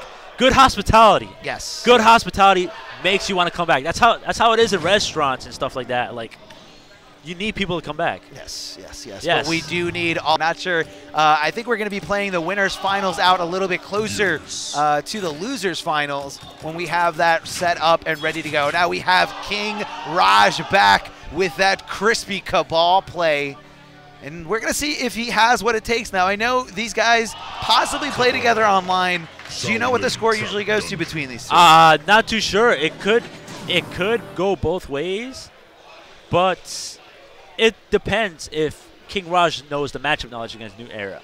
He might know Infinite Warden. He does good against him, but we don't know what he does against this matchup. This is a very unorthodox matchup. Every single Gears player goes for Infinite Warden. I go for Infinite Warden, but the intros are on. That's right. Intros rock. So not sure if you guys can hear that at home. A little light on our headphones, but hopefully it should be fine for you guys. This is the loser semis. Now the loser here is going to be out of the tournament, where the winner is actually going to be advancing to the losers finals, where they're going to be playing the loser. I keep saying loser, and it sounds weird. It sounds weird and negative, and I definitely see what Ed Boot is talking about. Yes. They're going to be playing the loser of Silver Eye and Coach Steve. Okay, so let's see. So King Raj, he's definitely doing jump threes more, which is very good because that's how you're supposed to play Cabal. If you get a jump 3 on hit, especially in the corner, you can definitely capitalize on it with damage-wise, you know? And King Raj off to a great start here, amplifying that hook grab, making sure it does enough damage, and of course, most importantly, ending the round in a great corner position. Now you got to keep an eye on that interactable and pay attention, because that thing can leave you standing in a very tough spot, giving you no access to any wake-up attacks. Oh, King Raj definitely has to pay attention to the thick throws.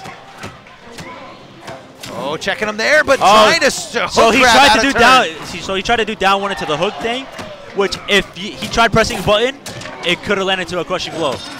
But I mean, thankfully, if you tried pressing the button, that was too slow or too late. Yes. So Breed of War, he's able to interrupt there with that 6-frame down one. Again, Gears has one of the best down ones to challenge anything. Even after the nerfs, where they added a little bit more recovery frames, it's still a great contender. Okay, now what's King Raj gonna do? We've seen multiple sets that King Raj definitely comes back in this situation where he's in. Definitely. Okay. Not enough. Not enough. Not enough health to withstand that down one. Literally below fatal blow territory. It was like a 80 to 90% chance he comes back. But hey, man, we got one more round, okay? Yes. Raj was able to do it that first round, chucking the Monk Interactable. Shout out to Injustice Interactables for life here, tossing those projectiles straight at Gears, as he's a pretty big body and he needs to stand up in order to chuck his own projectiles or his own full screen presence options. Hold on, the Nomad Dash out the gate like a raging bull. King Raj ready to steal this momentum. He could have hit confirmed the 4-2-2 into the Nomad Dash. He knows. Jump right over those low buzzsaws. We alluded to that a little earlier on the stream today, that you can jump in before those buzzsaws connect. And Breed of War, he's ready to go at the first one. So King Raj needs to kind of mix it up a little bit and maybe not do it in such an obvious spot. Oh, he tried. He tried. This man is always blocking. This man is always blocking. He's very patient. And those are the players you have to worry about the most. Burrito Voorhees has the most impeccable defense. I mean, come on. How are you going to open this man up? Even when you go for those throws, we saw how many down 2 crushing blows Dr. Derek ate just for trying to just crack open that defense. And Burrito Voorhees all over it, letting go a block and meeting him with that down 2 on the whiff throw. Please, it only strengthens and your last Round 1, fight. Oh, checking him there with that great normal and a fantastic mid that follows with an overhead, or you can cancel into one of Cabal's low special moves. So great option, great utility here by Raj. Awesome wake-up 3 to take that momentum back. Doesn't get too frisky, doesn't go for any kind of throw, but instead just trying to see how Burrito Voorhees would react to the rushing blow from the forward 2-2 string. Oh, man, Burrito Voorhees was just pressing buttons. He was getting very impatient at the past 30 seconds of just holding those 4-2s on block. Well, see, now here you can see King Raj getting a little scared to amplify those buzzsaws, and he tries to jump in with that big boot, but either way, it doesn't matter. Able to get anti-aired easily. And there it is, interrupting, doesn't even need to jump. Oh, looking for the scoops with the fatal blow. No. Not fast enough. I thought Cabal was the fastest character in the entire cast, yes. but not fast enough to make that whiff get punished. Let's hope he can get the spins for this round. I hate you. Okay, jumping in, big boot to the face, forward 2-2. Okay, beating him with got the hit with the overhead. Okay, committing to the string. Great recognition, great hit confirmed by King Raj here. You know, that's really what you need with Cabal. You need to be able to hit confirm from those 2 hits, going into Nomad Dash and making sure that you take all the damage you possibly can, not leaving anything on the table. Looking for the mix, Breedovore. He's doing a great job of blocking those overhead, challenging right after he is done swinging, because Raj is a little bit off point here. Okay. We're not challenging in this with a down one situation, you himself. cannot jump out. You cannot jump out of the corner knowing that he's going to do a 4-2 command grab, because 4-2 anti-airs.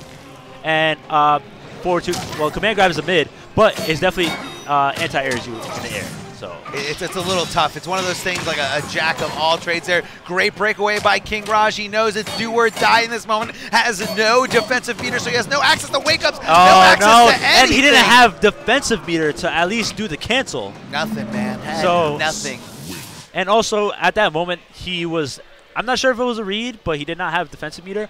So in those scenarios, he was definitely pressing buttons. So who knows? Who knows? I mean, I think he possibly thought that Breedovore maybe wasn't aware, but you know what? Right after breaking away, you don't have to really think too much about how long it's going to take for that first bar to come back, because that cooldown is so long. Yes. Big scoop's going to bring him to the corner. Not sure if it's crushing blow. No. Only going to be doing 15%. A little early there. King Raj manipulating that wake up with a switch stance button, delaying it slightly. Okay, now what's the mix-up? Is he going to do a setup? Oh, throwing up the Sands of Time. What's going to be the setup? No, wake up up 3. A great, fully invulnerable, universal wake up from everyone in the cast, keeping him frozen there, but didn't have the bar, I believe at the time, to amplify it for a combo. And he mistimed the temporal advantage, knowing that he was going to do a jump 3, but he was a few distances out. But he could have punished that whiffed tick throw. Now watch out, Breedovore. He's in death territory if the fatal blow does connect. So Raj looking for any kind of flinching. Is this going to be enough? Yes, it is. Breedovore, he's on a match. Can we say how godlike that anti-air was? That was incredible. Yeah, he grabbed him in the Sands of Time so low to the ground. So low to the ground that his butt was like in concrete. It was inside of it. He moved the concrete aside and just kept him in there. Big scoops all the way to the corner. He had to carry this character. Nice whiff punish on the temporal advantage. I like what I'm seeing right here. King Raj is definitely looking like he's in the driver's seat in this round. Okay, he could have did back 1-2, down 2, and utilize that crushing blow. But in this situation, you don't want to give Breedovore that turn. You have to capitalize all on your damage, you know? And I like that from King Raj, paying attention to that backward Sands of Time there, not pressing a button, but getting a little too antsy, and Breedovore, he's capitalizing here, taking advantage. The fatal blow hitting, and this is going to be enough. And did you see how he did board 1 temporal advantage, and he did the fatal blow, and the temporal advantage hit his armor for some reason? Yeah, it kind of hit him like on the other side. So it was a very strange animation, but either way, that fatal blow did connect. It hits full screen as Cabal runs to the other side, runs around the corner of the Monk Temple, and just meets you faster than you can blink. Tossing him in the corner, not far enough for the crushing blow, or not close enough, may I say, for the crushing blow. Beating him there with the mids over and over again. Okay, nice poke. Back. Gonna toss him up here, juggling him here with that down 1. And again, so much damage. Are we gonna see? Yes, a very interesting setup there. Goes for the tick throw, and King Raj home to receive it. Wake up 3. This could be the momentum he needs. How to take this back, looking for the cancels. Breedovore, he's not ready to punish there, not ready to jump in on the buzzsaws. And it was a reversal. Did you see there? It was a reversal, but not escape failed. And crushing blow. Oh, the patella just snapping And out that was of it the for King knee. Raj. You can only do so much with Carlos, you know? Carlos, poor Carlos. Shout outs to Johnny Cage for being the best announcer voice in the entire games. If you guys haven't grinded out those towers at time and place yourself in that top 10% when the race against time is over, you're making a big mistake because it is just gold, man. It is gold. But unfortunate for Raj, he does go out at probably the saltiest place here at this event. 4th place, just shy of a medal or a trophy. And Burrito Voorhees finds himself locked in for the losers finals. But he has to wait for the outcome of this winners finals. And this is going to be a winners finals between Silver Eye and Coach Steve, a.k.a. Couch Steve. Couch Steve. Loves it, man. He loves it. Sofa Steve. Yeah, Sofa Steve. Loves it, loves it, loves it. No, man, I mean, looking at these players, Coach Steve is the one that's kind of like, I don't want to say the outsider, but he is the one that's actually like really good at multiple games. But again, 3 great competitors. Silver Eye, Coach Steve, Burrito Voorhees, ready to slug it out for you guys. But we're going to take a quick break, so don't go anywhere. Stay right there.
the voice I'm doing? Yeah. Hey guys, what's going on? Not sure if the mics are on, but we have Coach Steve finally back in the building. Unfortunately, when you get into the grand finals of Dragon Ball Z, you are stuck there for an eternity. It's so bad. And Geras cannot save you. That's right. No Gears to put Coach Steve in 2 different places at all. Anyway, my name is Darth Arm. I'm joined here by Emperor Tiza, and we're here to bring you the top 3 of Mortal Kombat 11 here at Summer Jam 2019. We have the winners finals. Noble Silver Eye, on-site registered. On-site registered the morning of... Or I believe, no, Friday. Was it Friday morning? No, it was Saturday morning, I believe. Saturday morning. It was Saturday morning. They both on-site registered at the same time. So both on-site registrants.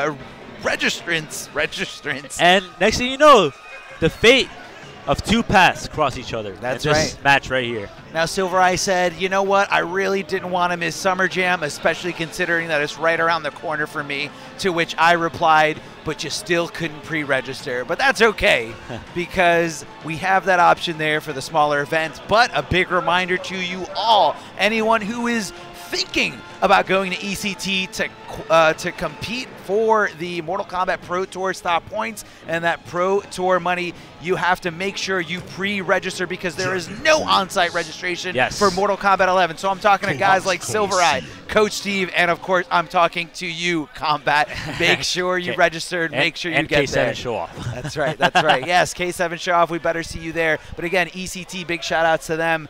There is no on-site registration, so I don't want to see any talented players left out. But here we go, winners finals, and we're seeing some Jackie breaks.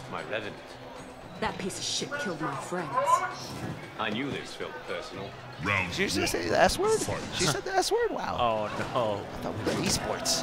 The high fireball here from Silver Eye trying to catch Coach Steve off guard here. The bicycle kick gonna knock him down. I like the patience. I like the patience. He's walking him down. He's throwing him off on the meaty timings. Yes, definitely throwing him off. Did forward 4 late, but he blocked it. So now Silver Eye's in the corner against Couch Steve. Yes, Couch Steve just going in right now with those mids. Silver Eye not really getting opened up here. He's actually taking a lot of chip damage, taking his turn back, forward 3 for days. One of the best mids in this game, and really the huge asset to Liu Kang's toolset. And I like what Coach Steve did there. I believe that was Jackie down 4. He did it to a low profile Liu Kang's jump 3, and that's what I do when I play Air Black. I do a jump and I immediately do down 3. That's what you have to do. You have to utilize those kind of tools. No reason to not go for it. I mean, it's so good, man. It's just so good. Either way, these guys are going in. Okay, what Silver Eye did is he did forward 4 into the bicycle kick. He was trying to get the questionable requirement for the bicycle kick, but he could have did fatal blow, but he played it smart. Took a risk, but he still secured the bag in that round. Yes, he did. The back throw here from Coach Steve, looking to get on the board here, trying to just fight back and steal this round back. Meeting up with mids, not really committing to anything, but Silver Eye ready to go with those kicks. And as Johnny Cage calls them, kicky long stockings here. Great little high fireballs to anticipate the jump in, act as an anti-air. Great poke by Coach Steve, taking advantage of the frame advantage on hit and going in for a throw, knowing Silver Eye was more than likely going to hold on to block. Okay, that must have been an input error on the low fireball. Nice pokes. Okay, whiff punish on the forward. It's like he whiff punished the whiff punish attempt. That's a lot of mind games there on the whiff punish. I don't know, man. It looked more like Coach Steve hanging himself here. Maybe he's forgetting how to play a block button game, just being on the Dragon Ball Grand Final stage. And it's a lot to take in transitioning from a Grand Finals game into another game, but he is on board. Silver Eye almost took that game, but Coach Steve definitely secured himself with that round by doing the 4-1 fatal blow. I mean, and I love it, man. Either way, when you're playing a game, whether it's Mortal Kombat or any other fighting game, hit confirmation is key. And right there, that was Coach Steve hit confirming that 2 hits right into the fatal blow, right into the victory for the round. And Silver Eye doesn't like that at all. Gets the back throw, a crushing blow. Now the next mix-up is if he's going to get mixed up by getting hit by a 4-4 or mid, which is going to land him into a bicycle crushing blow.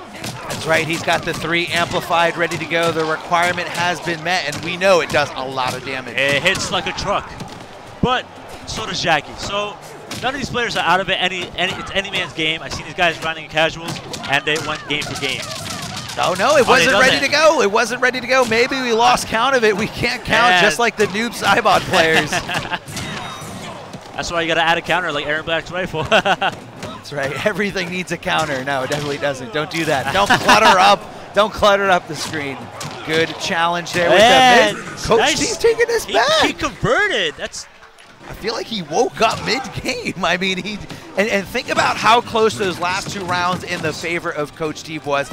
Barely inching it off there with a fatal blow in round number 2, and then right there just pure patience and just the right call out to when Silver Eye was going to let go of block and try to either jump out or look for the throw with punish. Now, Silver Eye, 100% a Liu Kang loyalist. You know, Liu Kang till the day he dies. It's okay.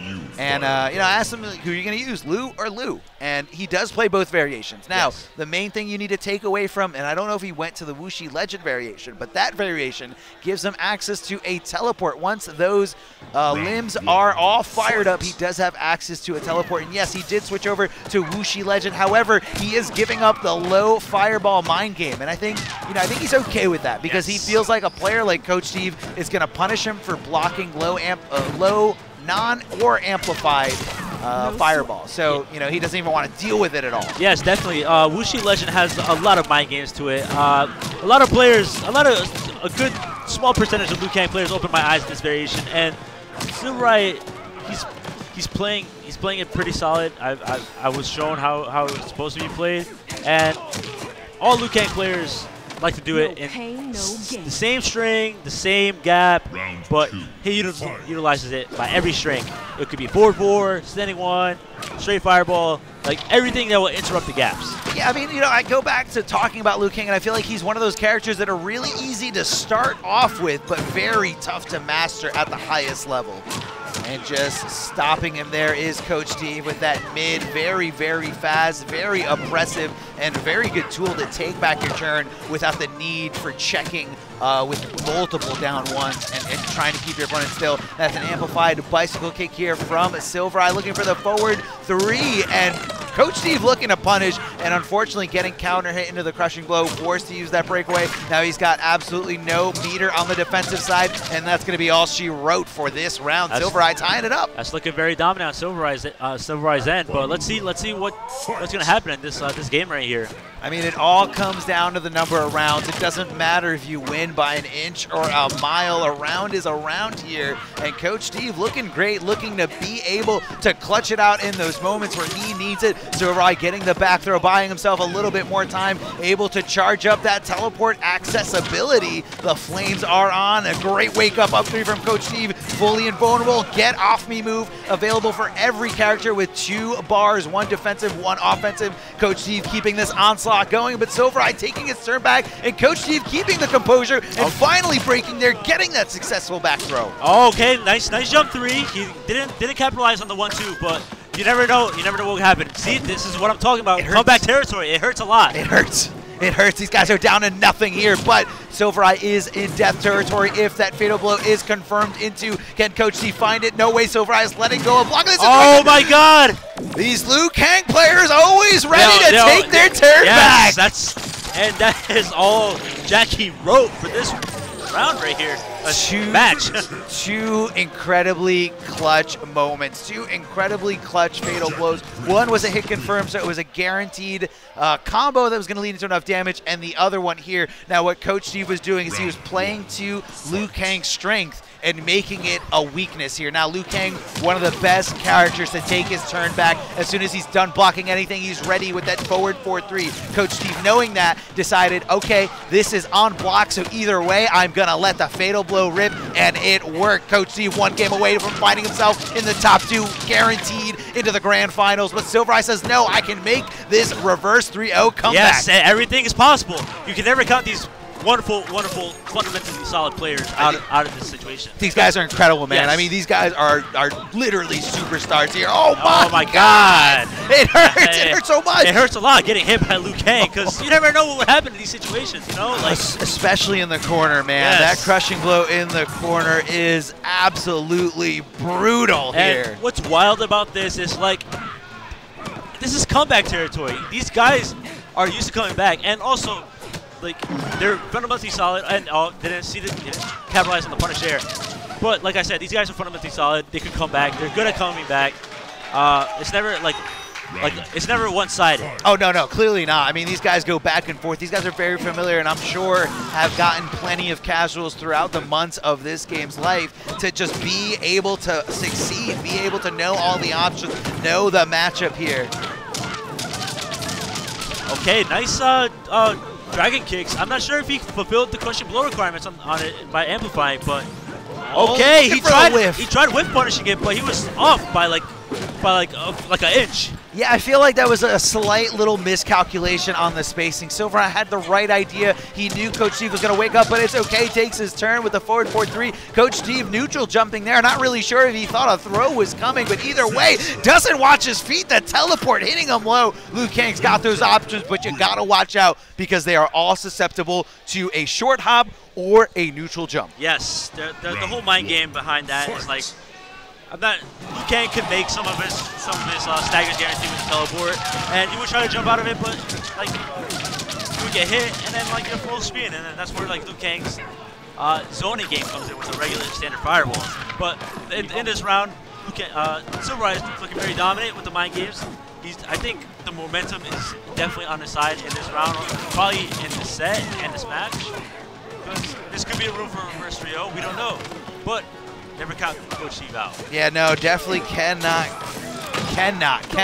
count Coach Steve out in that situation. Looking for the throw and stopping him there with the down one as Silvereye holding on to here. Hold on the neutral jump, like I said before, susceptible by all those options. If you think Liu Kang, if you know Liu Kang is going to be teleporting, you can just go for it, and it's going to lead into big damage in your favor. This is like the same thing last two matches where Coach Steve came back from the situation, but Silvereye closed it out for this first round. And, I love the use of the raw clench here from Coach Steve, and he's using it sparingly, but again, it's kind of like a mind game. You don't think he's going to commit to it, and when he does, it pays off for him. And what he's doing is he's trying to condition the player, trying to get him to stop going for things when it's, technically his turn, making him second-guess himself and leaving him susceptible to throws, and that is huge, man. That is a big crushing blow. And this could be a possible Game 5, but never count Coach Steve out. This is definitely Game 5. 14% here for all the throws. Silvereye making this comeback, and you know what? If you just think about it, those two games that were in Coach Steve's favor, barely got it, man. He barely got it. It was a clutch fatal blow here and there, a scramble situation. But these last two games, I feel like are heavily in Silvereye's favor. Yes, but we don't know. This is the last game. It could be in Silvereye's favor. It looks like it's in Silvereye's favor because the amount of momentum these last two games came by so quick. But Coach Steve is probably changing that momentum right now with the amount of teching here. The 4-3-1-2, 1+3. Okay, 4-3. Blocks it. Silvereye's scared to 4-4 because Coach Steve flawless blocks. So you got to be careful with that. Okay, nice down one challenge. Okay. Yeah, down one. Always want to keep your opponent on edge here, and I love the confirmation here from Hit confirming that down one. Those frames are in your advantage, and you're going to be at a great shot if you can throw that forward 4-3 out. Oh, not going to be enough. He missed the jump 3 punish by like a few frames. It's so tough because Jackie's recovery on the whiff punish is so different from every other character. She just kind of lunges back with the fatal blow. Is this enough? This is definitely enough. This is definitely enough. Is he dead? Is he dead? He's dead. Is he dead? He's dead. He's dead. Super dead. There's a bullet coming out of his brain. Of course he's dead. He's dead. Down in this round here. Round 2. Fight. And Coach Steve looking good, man. Coach Steve looking good back-to-back from the grand finals to the winners finals. This is a first-round KO. This is definitely a first-round KO. I mean, it's hard not to get KO'd when a bullet just comes right through your face, out the front of your skull. And this is the momentum. This is the momentum I'm talking about. This could be any man's game right here when it comes to a reverse 3-0. I love that mid there, forcing the breakaway. I think this is it, This is man. definitely Coach Steve's game. This is it. This is all she wrote. You can scale it just a little bit, but it's not going to be enough. Hold on. Literally less than 1%. but Coach Steve clutching it out. Silver Eye on the verge of making that reverse 3-0 comeback. And now this is a tough situation. If you look at it from Silver Eye's perspective, well, right now he's getting his limbs blown off, his face blown off. Favorite fatality, by the way. Is it actually a favorite in the game? It's a good one. It's definitely a good one. But right now, Silver Eye is in a bad spot because, you know, not only did he get knocked into the lower bracket down to his final tournament life, but he has to kind of be able to, he basically has to shake that off. Like, he has to shake off that feeling of, man, I came so close and I still lost. Yes. He has to be able to shake it off and still be a tough competitor for Burrito Voorhees. And Burrito Voorhees, they don't get any tougher than that. Yes. He's a top player, so he's been in these situations tons of times. He can control those emotions. Yes, and there's always room for adaptation. Oh, yeah. And, that's what top players are used to doing, you know? Yeah, yeah. Like, not too much people have that. And Silver's good at doing that, you know? I mean, yeah, we were talking about that earlier today, this weekend, or it was either earlier today, at some point in this weekend where, like, people underestimate how much the nerves can get to you when everyone's in the venue screaming, when everything's on the line, you guys are watching at home as they're, like, trying to get their combos together, and you just do things where you're just like, I don't know why I did them. My nerves just got to me. And really the only way, the best way to get over that is just to put yourself in that situation over and over again. Yes, definitely. And you have to be prepared for these situations because you never know it's going to bite you back in the butt, you know? It's tough, man. It's tough, but I mean, like, sometimes I just can't fathom how, like, there are some players where, like, their nerves just don't faze them. And I know everyone's a big stand for Ninja Killa, but that is one of those players where I thought, you know, oh, he plays online, he's really good, but I feel like if he went to an offline event, the nerves might get to him. They did for like a total of 20 minutes. And then after that, I mean, this kid looked completely unstoppable. Yes, definitely. That kid's not human. No, he's definitely not. I mean, sometimes I feel like he just doesn't exist. Like, are you really just a human? There's no way. He's definitely an alien. Big shout outs to Ninja Killa out there. Hopefully we're going to be seeing him at a tournament soon. Now that he has been picked up by a team. Yes. All you Ninja Stilla yes. All you Ninja Killa stands. Let's go. You guys are going to love what's coming up for the Mortal Kombat scene. But either way, I digress. Here we're going to be focusing on losers finals here. Burrito Voorhees going to be taking on Silver Eye to hopefully get his run back with Coach Steve in the grand finals. Yes. Coach Steve just went back-to-back games in grand finals from Dragon Ball FighterZ or Fighters to here in Mortal Kombat 11. That's not an easy thing to do. Dude's a god. It's tough, man. It is tough. But I was hyped for a second because I saw Burrito go to Collector. No. But hell, we're never gonna see that against Liu Kang. Oh, come on. Collector needs more buffs, right, guys? We're all the Collector players out there. Yeah. I'm talking to you, Tip Top. I'm talking to you, Destroyer. Come on. What does he need? Tell us what more he needs. Now, this is just a button check, guys. Okay. I saw a few switch dances there.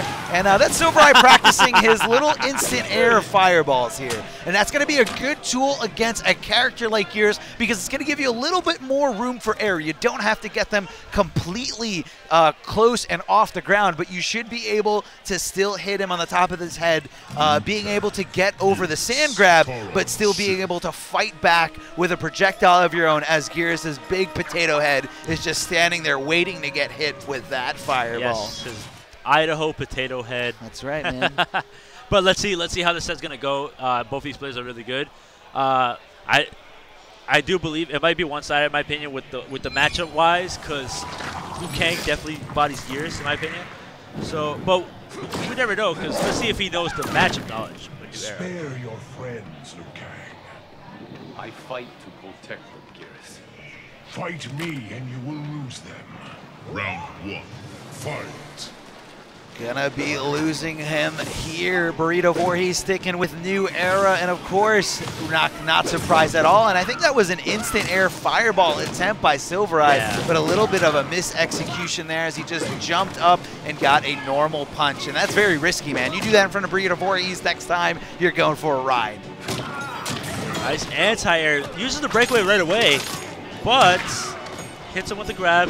Now, Silver Eye cannot be on knockdown like that. You have to worry about, you cannot do temporal advantage on block, but the only way you can be safe by doing 4-1 is probably doing 4-1 gauntlet or just doing 4-1 by itself. Burrito Voorhees applying the pressure there. Not sure why Silvereye let go a block, but because of that, going for a ride courtesy of this new era god known as Burrito Voorhees. Where are the Admiral Akbars? He's That's right, down man. to crushing blows. We need the Burrito Admiral Voorhees is Akbars. like on point with all the whiff grabs to the down to crushing blows. I have not seen this many down to crushing blows in a top 8 in a very long time, especially because a lot of people are so scared to go for the throw in many situations. Yes, but definitely. Burrito Voorhees all over it, knowing exactly where those tendencies are coming from. You know, putting together the mystery of when throw is coming, and he's just nailing it perfectly here. I mean, this guy is a god. Yes, definitely. Oh my God! All these down to crushing blows. I kind of feel my jaw getting hurt right now. It hurts. It hurts to watch Yeah. after so many times. You're just like, it hurts, man. It It's hurts. splitting my jaw I have open. to see a doctor tomorrow, to be honest. Hopefully it's Dr. Derek. Big shout outs to Fruity Fetus. Might put 9,000 blows in my jaw. That's right. That's right. Shock therapy. A nice little amplified bicycle kick to knock him down, and just staggering there. Okay, nice. He tried flawless blocking, but I feel he didn't come out. commit with the up two. yes. Tried saving his meter for this specific situation to chip him out. I think it was more for the fact of, like, you know, it kind of like makes everybody stop. Yes. As soon as you feel that your opponent went for a flawless block, you're like, oh crap, it's time to block. Good flying kick from Liu Kang. Been flying. Okay. Yep. So that's good. Burrito got his momentum in place for this round. In this situation, you have to utilize all his tick throws. I'm not sure if Silvereye knows that standing 1, standing 2 tick throws, because everybody knows the main tick throw option is forward 2 tick throw. But all those tick throws are guaranteed off of a jump, and that's it. Can we talk about how brave that was by Silvereye to press buttons in that state when he was kind of, you know, looking for? Usually Burrito Voorhees looking for a button to be pressed in that reversal time it's situation. It hurts. Very ballsy, but this could be any man's game. Oh, and he was just kind of, I think he was faking a throw there. Not sure if Burrito Voorhees preemptively hit the down two, but he did get countered. He made it whiff, and that's going to be enough. The hit confirmed into the fatal blow, and we're going right into fighter select. We don't want to see this animation. We are in full tilt right Don't here. ever grab this guy. He already hit you with the down 2 crushing blow, and he already established his dominance with the past 3 other sets. I mean, 3 other players. On the tilt scale, from 0 to 10, how tilted is Silvereye right now, just from the fact that he did that? I mean, he's a top player, so he doesn't feel nothing. You But think nothing, man. I mean, I see that. If I'm Burrito Voorhees, I'm feeling comfortable. okay, I see that. okay. From the body language I'm seeing right now, it's probably like a 10. Yeah, man. We're trying to like tell you guys. I can't see it, but I mean, oh man, this I feel like Silvereye is on full tilt right here. He wanted that game so bad, and again, finding himself in those clutch situations like he was with Coach Steve. Definitely. From how I'm seeing it, like he's playing very aggressive. He's playing it very aggressive. I'm seeing like the body language right now, and like how he's playing. He's very tilted. He's playing very aggressive, and that's how you're not supposed to play. Look at the damage. Look at the health that Burrito Voorhees is doing to Silvereye. Like, oh my God. The bones just getting crushed. The ribs split apart, looking for the short hop overhead. And I mean, can we talk about how fast Geras gets you in the corner, man? Oh, yes. All it takes is one command grab, throwing up this Definitely faster than Raiden's Superman. I think it's a little Oh, safer too. look at that conversion from the up sand into the low sand. It's tough, man. It is tough to deal with here. Burrito Voorhees looking incredible. A new god here, a new era god in the losers bracket.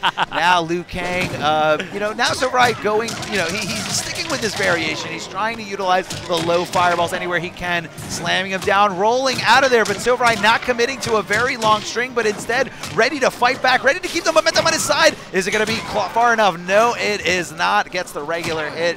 Oh, see, in that situation, that's what you have to do. That's what you have to do.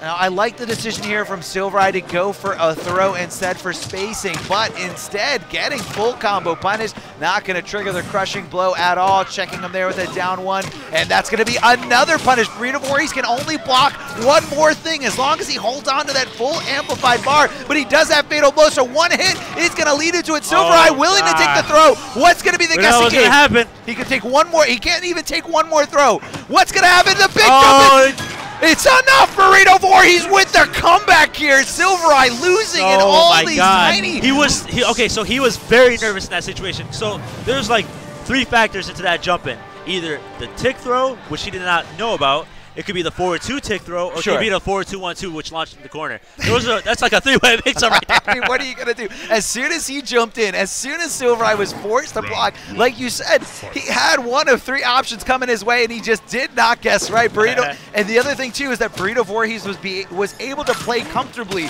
knowing he had another round to lose in that game. But again, Silver Eye, so many clutch moments, just getting by him, slipping through his fingers. And the tilt levels is rising right now with this guy. So we were saying 10 tilt before. The stream chat was saying 20 tilt before, and I think Silver Eye right now is on 30 tilt here. I don't know. That's looking more than I pay for my gas tank right now, man. Okay, I like the conversion from the forward 2-1-2. Okay, takes that up, but the dragon kick is smart. It's a smart option to avoid the amplified option. Now he wasted a bar meter. Now he has to get in and secure his option with the offense that Liu Kang has. Probably one of the best offense options in the game. I like that little stone grab there, but hold on. Cashes in on the crushing blow. Now what's the mix-up? Back one, tick throw. Now I like what he did there. He had to use that interactable at one point, and he cashed in right away.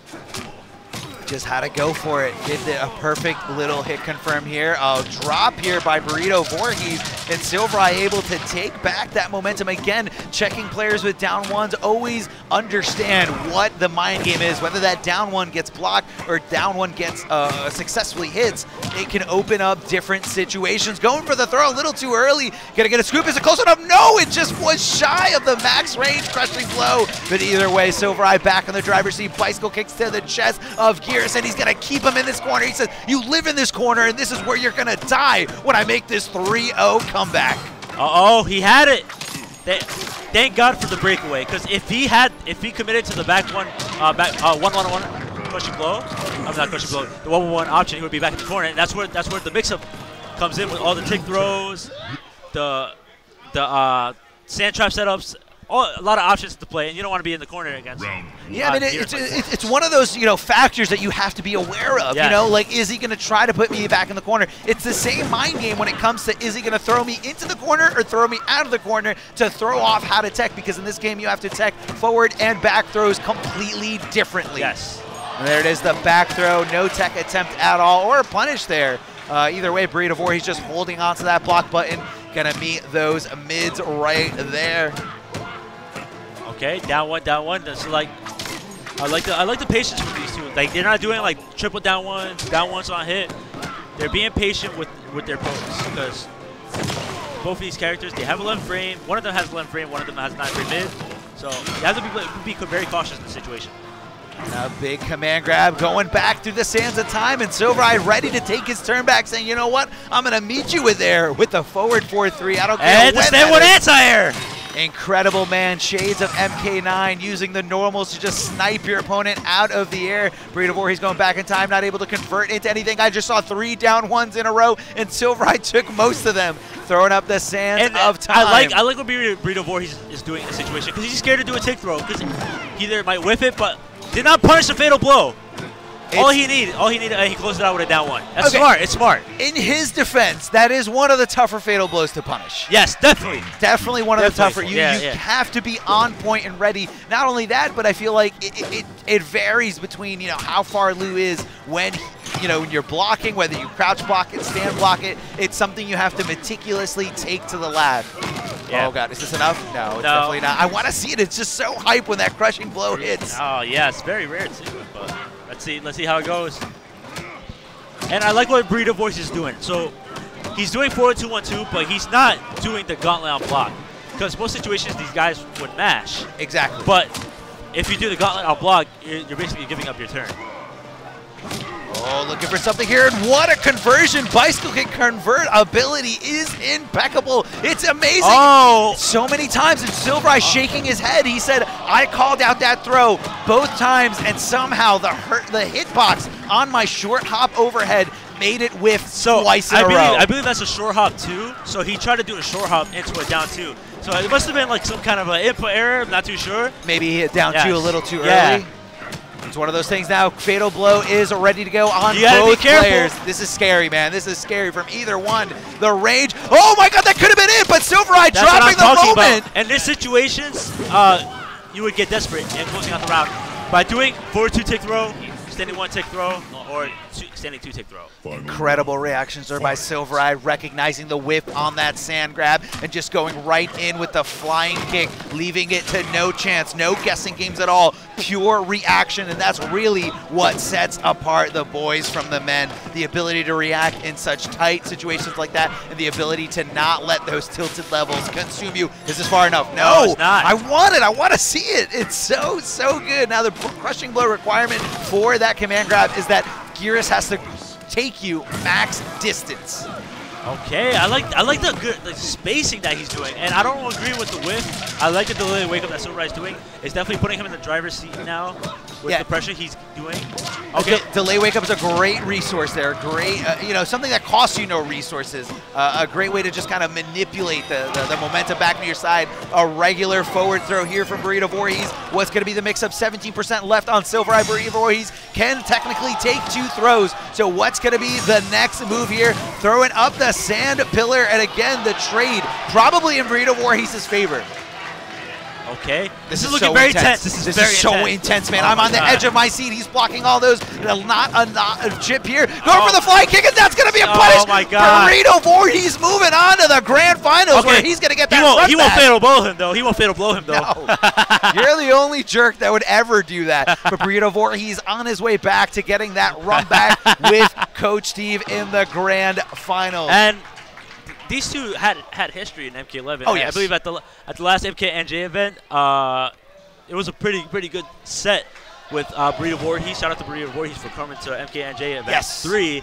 And with these two played each other, and it was a very phenomenal set. I believe that was like early. I believe that was still in pools of that event, or possibly in the top 8. I remember Burrito Voorhees coming out on 3rd at that event. Yes. The last results being Mighty Unjust, Gur, Splash, and Burrito Voorhees. But right now, Burrito Voorhees guaranteed 2nd place. And what he's got to do, again, we've went over what a double elimination tournament is, so just going to kind of fill in the guys that might not know how this works. So Burrito Voorhees at the top of the losers bracket. Coach Steve at the top of the winners bracket. So in order for Burrito Voorhees to win this tournament, he has to eliminate both of Coach Steve's remaining lives, because in order to be knocked out of this tournament, you have to lose 2 full sets. Burrito Voorhees already lost his first set to Coach Steve earlier in, I believe, top 16. Yes. And now, making it all the way back, Coach Steve still has those 2 lives. So Burrito Voorhees has to win 2 complete complete best of 5 sets. And that's basically, like he has to win 6 games basically. It's tough, and that's a huge mountain to climb.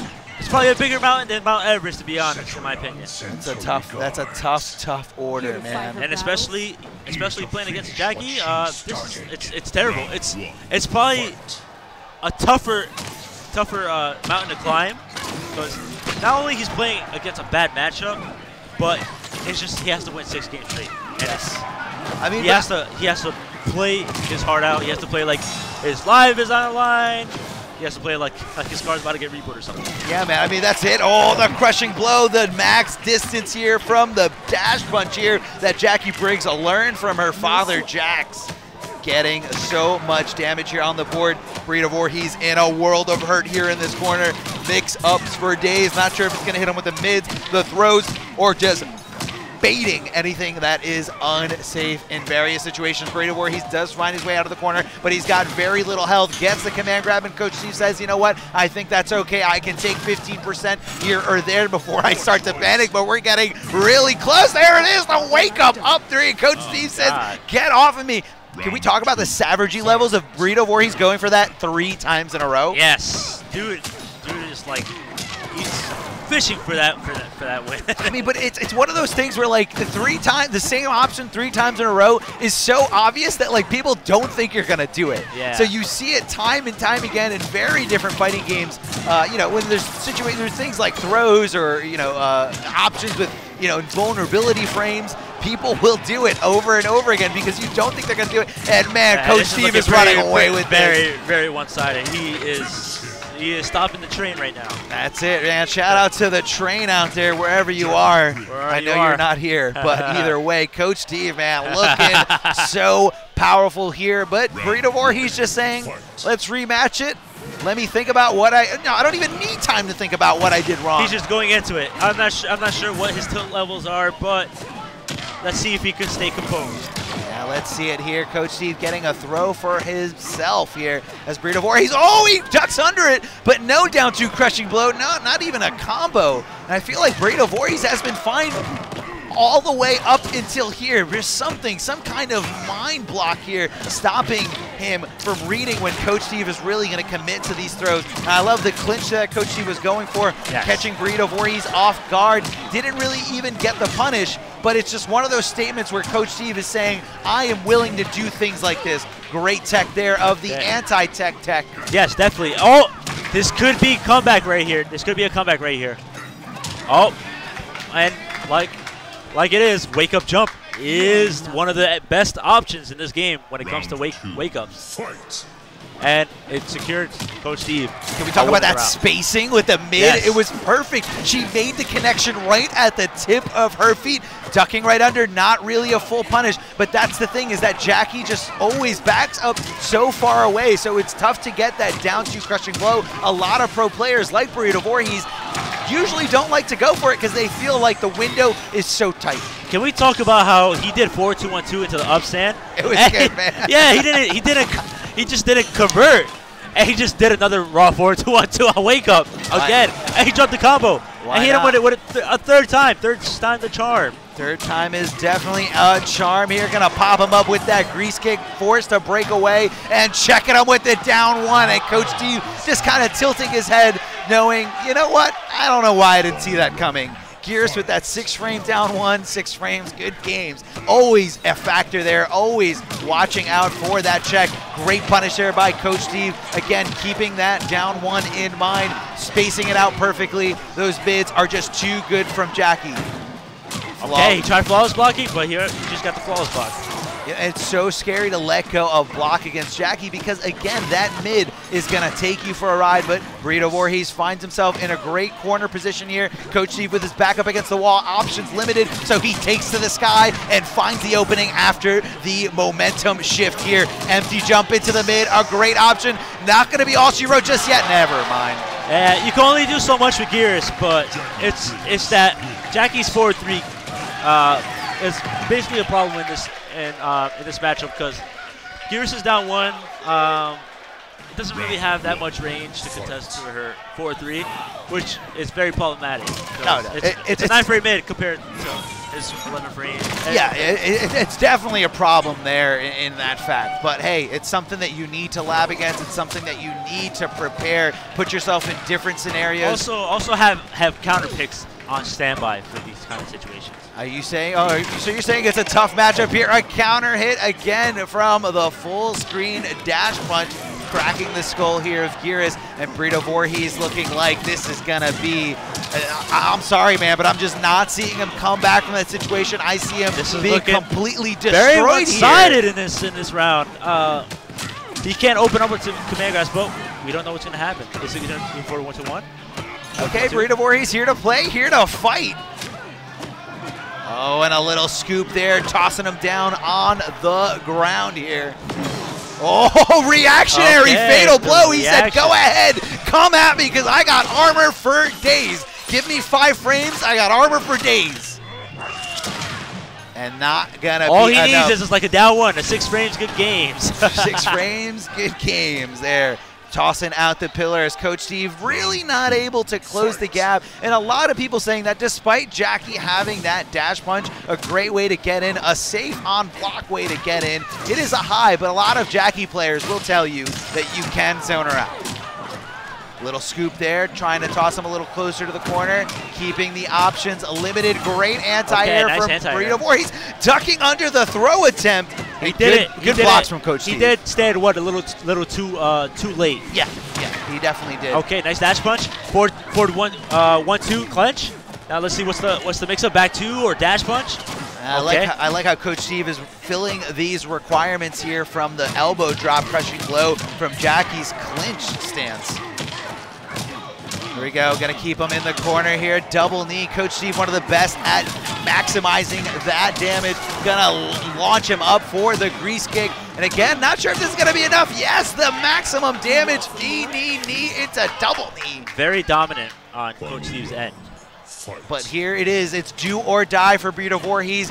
I know he wants first place. I know he wants the run back, and I know he's capable of it. Bad matchup or not, throwing up the sand and trying to freeze him, still susceptible to a full juggle here. A juggle that really hurts from Geras. Trying to fight him here. Great whiff punish there from Coach Steve, understanding how powerful that Jackie mid is. Gonna break her back, flip her a little bit closer to the corner. The anti-air, but interrupts the command grab. Yes. Which is godly. So he tried doing the, I believe it's 4-2, which gets interrupted by 9 frame mid, because her 9 frame mid is way faster than his 11 frame mid. Oh yeah, man, it is fast as hell here. Oh, and it's gonna be enough. Crushing blow requirement. This should be all she wrote. He dropped it. He drops it, but gets the throw. Gets the throw.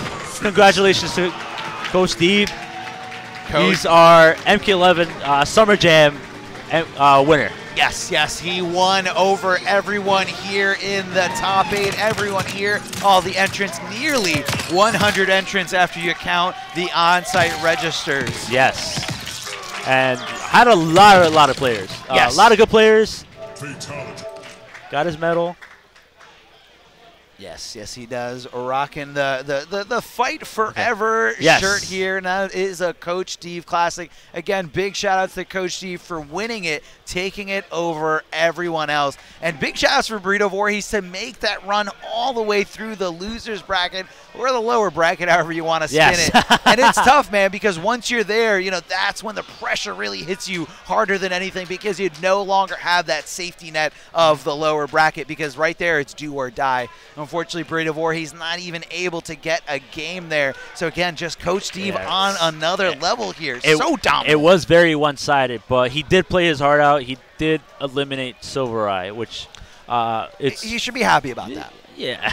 How many people can say that they were able to best Silver Eye in an offline setting, especially a player that is so, you know, knowledgeable, a player with so much experience like Silver Eye? And I see Burrito Voorhees getting better and better every event I see him in. Yes, he is definitely following the quotes, the wise quotes of Geras. Failing, adapt, and evolve. He's just doing it, man. He's doing it. I know he's been feeling a little bit, you know, lost lately. He's been kind of telling me he hasn't been playing as much, but this new patch kind of revitalized everything for him. And, you know, it kind of just wants to make you, you know, try again. Like, okay, I don't have to deal with a few things that got nerfed here or there. Not sure if we're going to be able to get a shot of the ceremony or not. I know we got a bad camera angle, but right now the guys are taking the medals in the top 3 for Mortal Kombat 11. Okay, but this either way, this was a very good it's set. going to be okay. Everything's going to be incredible, and, you know, that's what it was, man. The gameplay was out of this world. Not only that, but it's such a diverse set for top 8. Yes, it was, and it provided a lot of hype for the stream, but also everybody here. Everybody was cheering. We had a lot of diversity, a lot of good players we haven't heard of.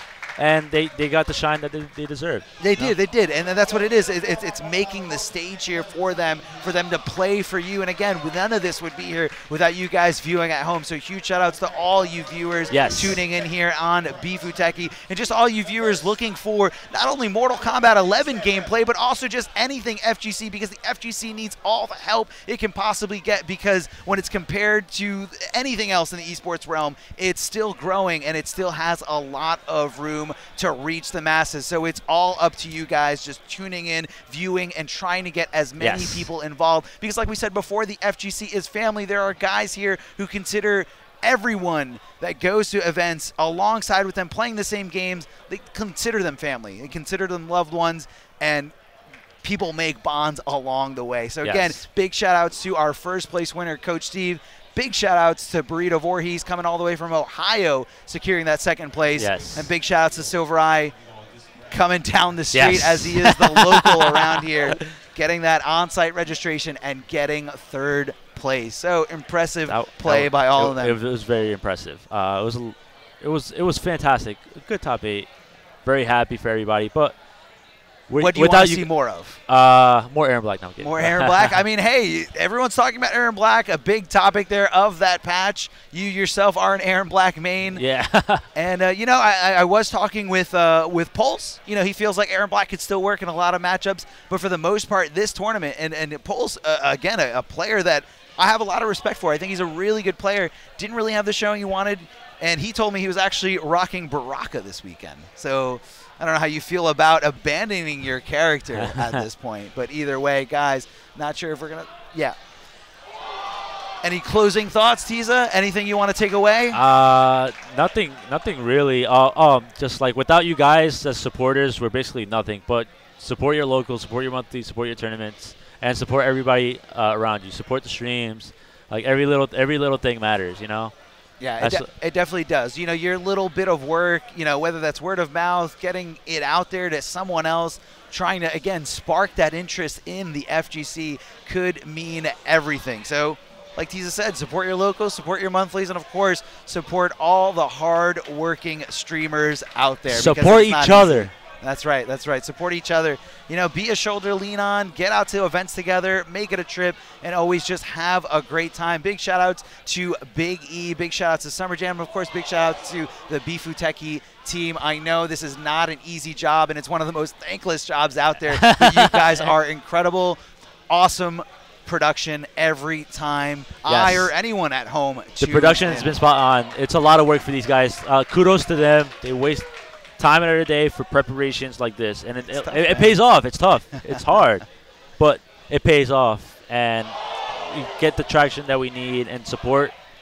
We'll get the love that we get, you know. Yeah, man. So shout out to all the competitors. That's everybody who entered in pools, everyone who made it to the top 16, and everyone that made it in the top 8. So I think that's going to be it for us today. My name is Darth Arma. This is Emperor Tiza. Thank you guys so much. We love the love, and we're going to see you next time.